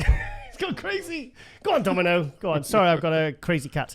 So, so Joe Seeman, fantastic. I'm so happy he got 4th place at the New York Pro. And I really, really want to see him at the Olympia this year. Yep. So let's see how he does in Toronto. He's going to be going up against some very, very stiff competition. Hassan Mostafa. We have Ian Valliere, like 7th place at Olympia, one of the biggest names in bodybuilding, top 10 Olympias, competitors in the world, So, and it's gonna be a good line. He's got Robin Strand, who we just had on this episode. He's gonna be in the show as well. So it's gonna be an absolutely stacked show. So if Joe gets a win there, he will be in the Olympia, because now they've done away with the points thing. The point system, you have to get a win. In fact, I want to quickly read this to you. Most 4th place in the New York Pro. This is what Joe Seeman has said in his post. Most will have no idea what it took mentally, physically, and emotionally to accomplish this. 2022 I had the worst showing of my bodybuilding career. I was in a bad headspace, burnt out from the previous season, and found myself letting the wrong influence into my close circle. I had to do a lot of soul searching to figure out who the hell I am. So he's kind of basically saying, because people see you athletes getting ready for shows, and they see the pictures. I mean, obviously social media, the journey and all that, and they see you training hard. But I think sometimes they don't appreciate what's going on behind the scenes and what it takes out of you. Exactly, mentally. It's, sacrifice. It is. What was the biggest sacrifice for you, Derrick, in bodybuilding? Oh gosh. Apart from carbs. Biggest sacrifice, I think. It's a case of just trying to remain focused throughout. Right. Yeah. That's the key thing. You know what I mean? To just sometimes you have off days. You look at yourself and you think, oh no, it's not happening. But it's just to keep that focus, and just stick to your plan, stick to the game plan. You know what I mean? I try not to think about anybody when I was competing. Do you know what I mean? I just try to focus on myself, tune in, and just home in. That's all I did. And also not let your business, your personal life kind of go to fall apart. This is it. You see, I asked all my staff to, I said, look, I sat them down before I... Did you? Yeah, I sat them down and said, look, I want to compete, but, you've got to take the stress off me. Right. So I said, if you're not going to do that, then I'm not going to compete, because to handle stress and as well as, run a gym, and then diet down and everything like that. It's tough going. It's tough going. It is tough. Mm-hmm. So like I said, this is it's nice to see bodybuilders opening up about these kinds of issues. Mm-hmm. So let's see. I want to show you his back, Derrick, because his back is. Oh, that's a good shot. That's a Walt Whitman, I can tell. Look at that. Oh, he's doing a quad stomp like Jay Cutler in 2009. Yeah. This is the Joe that I was kind of been expecting to see for the last couple of years. The potential that this guy has and what he has in him. I think we're starting to see it now. We saw the day after he turned pro. But it's nice to see that he's finally kind of really starting to get it together. And sometimes it can be, getting with the right coach or the right, partner, in your personal life, because obviously the support of a good partner can make a big difference as well. Definitely. Make a huge difference. So important. Yeah. So important to have the right support team behind you. So look at his back. I mean, you can see his front delts. Sorry, his front. You can see his upper pecs from the rear shots. Oh gosh, it's incredible, isn't it? Yeah, incredible. So there we go. Side chest. He said his chest goes really flat. I mean, his chest is awesome. So he's not missing anything. No. I'm glad he's kind of really sort of hitting his stride now. Look, stripy shoulders. We like to see that, Derrick. Detail. Yeah, we like to see Derrick. That's Derrick. We like to see detail in the delts, Derrick. Details in the delts. 3Ds. Yeah. Yep. Derrick's delt details. Looks good. He's big. He's conditioned. He looks like he's put quite a bit of size on there. I know he's pumped in the gym, but so even if he doesn't win the Toronto Pro, I hope he keeps going, because I would love to see him get a win, because I would really love to see him in the Mr. Olympia this year. It's definitely in the pipeline for him, isn't it? Look at his shoulders. Definitely in the pipeline. Yeah. Can see a win looming. Come on, Joe. Keep going, bro. I never say bro. Do you know the first person who ever said bro to me was? Who was that? Flex Lewis. Oh, was it? Years ago, yeah. I'm reminiscing now. So, the sun's coming out again. Oh shit! Oh my God, Derrick, have I done something to offend God? Because God is not happy with me today. He's been tooling with me with all the bloody. With all the sun. Guys, I do apologise for the lighting disparities up and down. We've had too bright, too dark. We've had bloody light shining in my, glaring me in the face when I'm trying to interview. We've been quite unlucky today. So, normally it's pretty consistent, but the best is when it's overcast. Yeah. In the daytime. That's right. That's the best. Yeah. That's the best. But when it's like this, it's a pain in the ass. Oh, look at that. I mean, look at that. Oh, my God. Light and bright. Oh, yeah. Oh, God. We'll have to switch to studio lighting soon, I think. Maybe just completely. So, look at one more picture of, my God, his shoulders. I mean, he is packing some size there. Yes, he is. He's a monster, isn't he? He's got nice shape. I think he's got nice shape. He's not got the smallest of waists, but the guys with the thick waist usually have the thickest backs. Yeah. You know? Yeah. So, remember Momo Benaziza? Yeah, one of my favourite guys. Was he? Oh, yeah, 100%. He was like, you couldn't put any more muscle on him. Yeah. He was every inch. I saw him compete. Yeah. I saw him, not long before he died at the 1992 British Grand Prix. All right. The day after he did the Helsinki Olympia in Finland. Yeah. And he was phenomenal. I think he was 5th there. But he was a monster. And this is the guy that made Dorian Yates better. Right. You know, yeah. when you think about the bodybuilders that inspired the greatest bodybuilders, Reg Park inspiring Arnold Schwarzenegger. Yeah. Dorian Yates was Tom Platz. He loved Tom Platz. Yeah. I've just said his name. Who was it? Benaziza. You know, these Ronnie Coleman. His inspiration was Lee Haney. Oh yeah, Lee. You know, for Daddy. Lee Haney. Yeah, he's awesome, isn't he? Yeah, it was. I've met Lee Haney many times. In fact, I was sat in front of him at the 2010 Olympia. Well, yeah. Yeah, and then Jay Cutler won the 2010 Olympia, and I had him 4th. I told Jay like that. And he was not happy. I'm lying, actually. That's not true. Jay was fine about it, you know.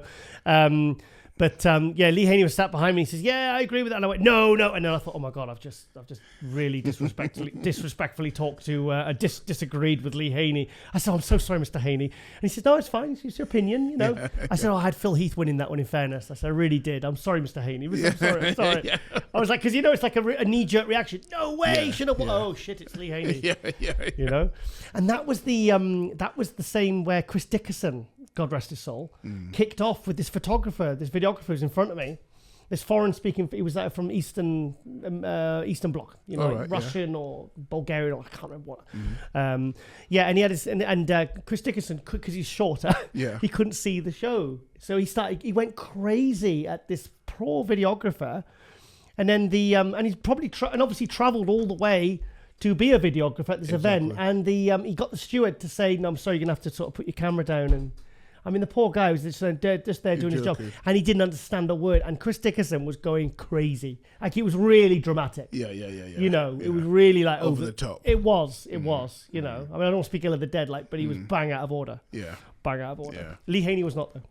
Lee Haney's a gentleman. Lee Haney, and he is. He's the one. He's the one that when I was coming through, I used to. Are you switching to yourself? Yep. I used to look up to. I thought his back is quality, wasn't it? Quality, yeah. And the thing is, it's not that. I mean, the way how he carried himself and the way he articulated himself and things like that, it was just. He just had it. Tiny little waist, the classic kind of look, but on a he was kind of like one of like Roberto Fox, one of the first original mass monsters. Yeah. But he had like a beauty to his physique. That's it. It was just the wasp waist. Yeah. It was class. Okay, guys, sorry, a bit of a relighting bloody... Oh, Derrick, this has been the worst lighting day of MD Glow Muscle's history. This has been really testing. You're right. It's been a testing day with the lighting. Yeah. Oh, God, what a night. Yeah, anyway, well, I don't want to go into it because it's just going to give me anxiety. So, what was I talking about? Lee Haney? Yeah, Lee Haney, what a legend. We love him. And do you think he could have gone on winning? Because I think the first year in Helsinki, I think you probably would have beat Dorian, but not after. 93, I think that was Dorian's statement. Yeah. I think he probably could have got one more. Yeah, I think one more. Yeah. Thing is, you get 9, you got to go for 10. Haven't you? Well, this is it. You can't leave on an odd number, can you? Yeah. So anyway, all the best to Joe Seeman this weekend competing at the Toronto Pro. He's done that quite a few times, that show now. I think maybe his 3rd, 4th, 5th time, I don't know. But that's where he turned pro, so probably that's the show that. And the thing is, it's what is it? He's from Ottawa, I believe.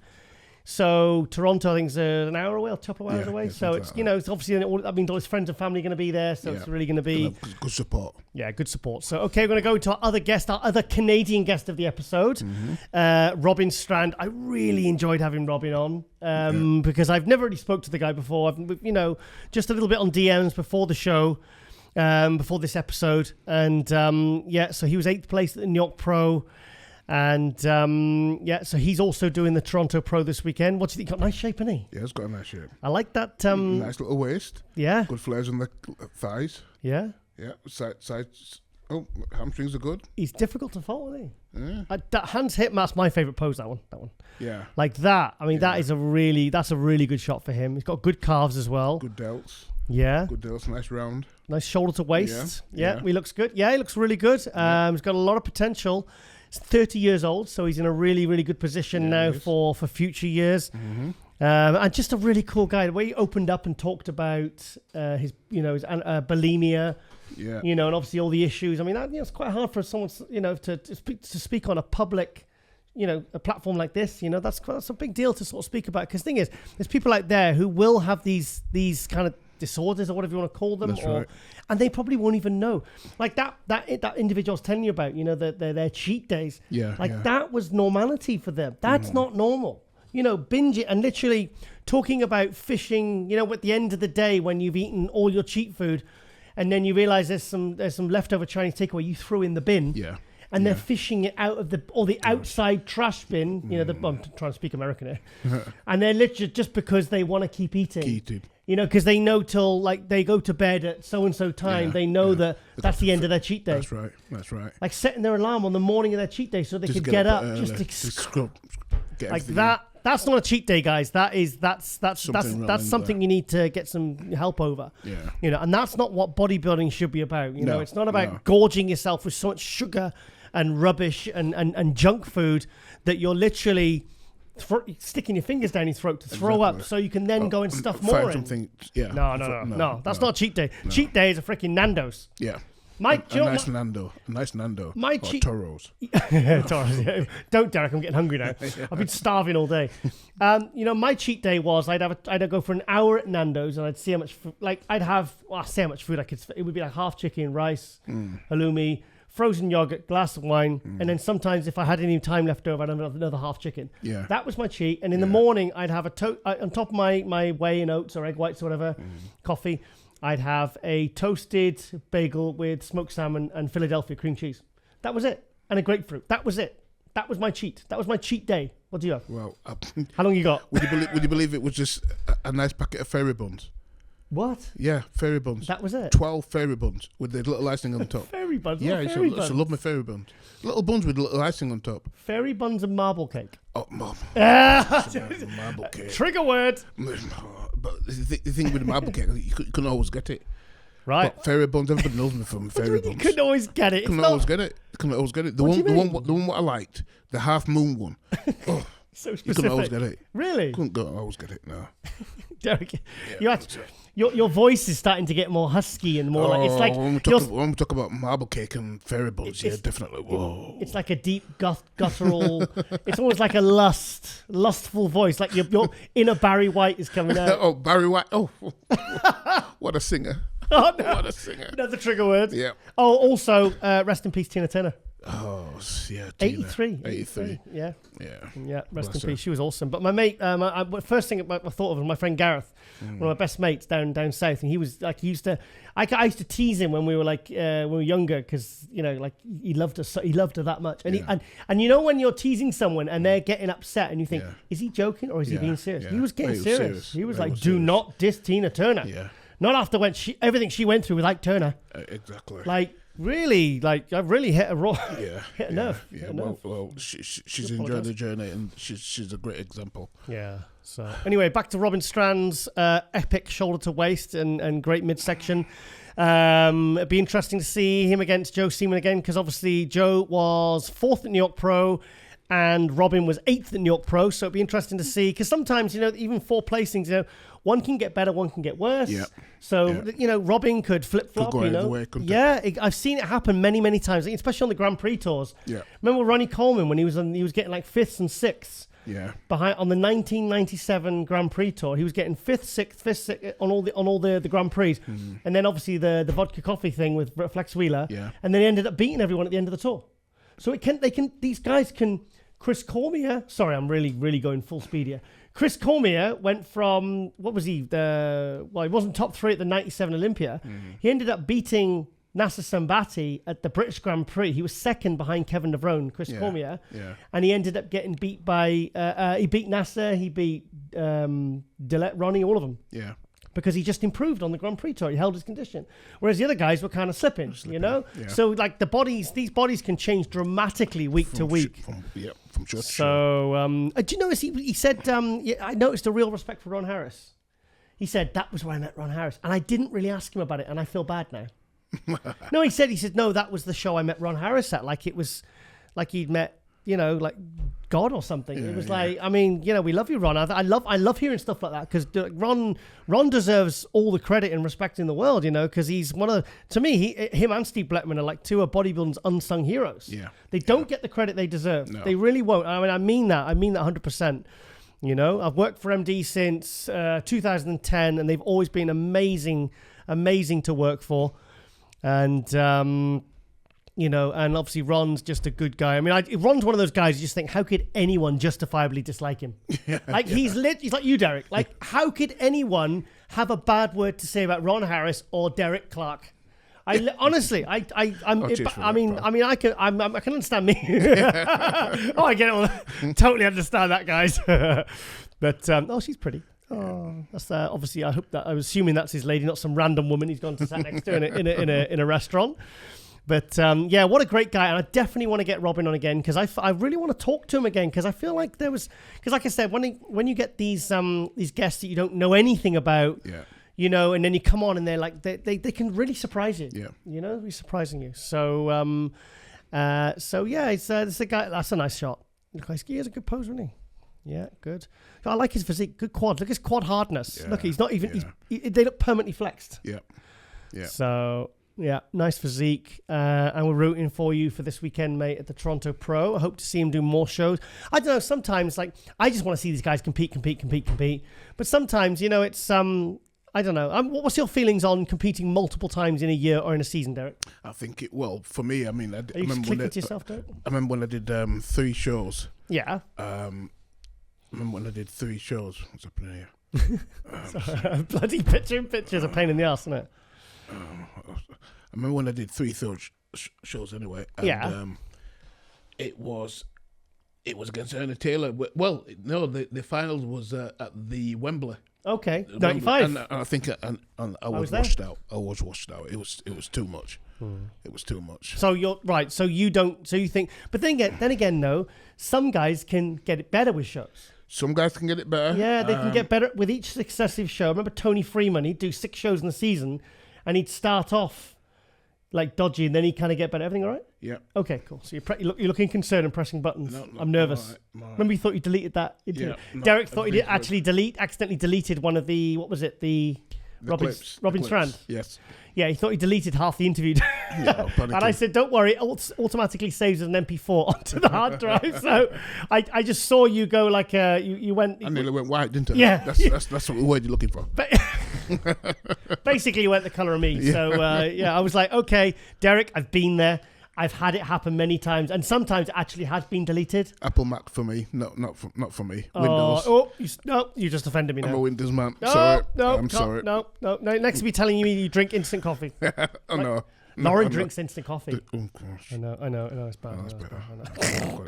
Right. Okay. Then. So yeah. Obviously, all the best to Robin Strand going up against, like I said, Hassan Mustafa. Ian Valier. Yeah, tough lineup. Joe Seeman. Basically, that's what I'm trying to say. Yeah. Right, okay. Oh my God, we are really almost in pitch black now, so we're really going to have to speed it up. Emily Schubert, who we had in. Lovely lady. Fantastic interview. Absolutely loved her. She was amazing. Very, very, to the point. Really, real pleasure to interview. In fact, more often than not, the women are usually the ones that, they're really. It's always a pleasant surprise when you interview them, when you speak to them. Yeah. Oh, sorry.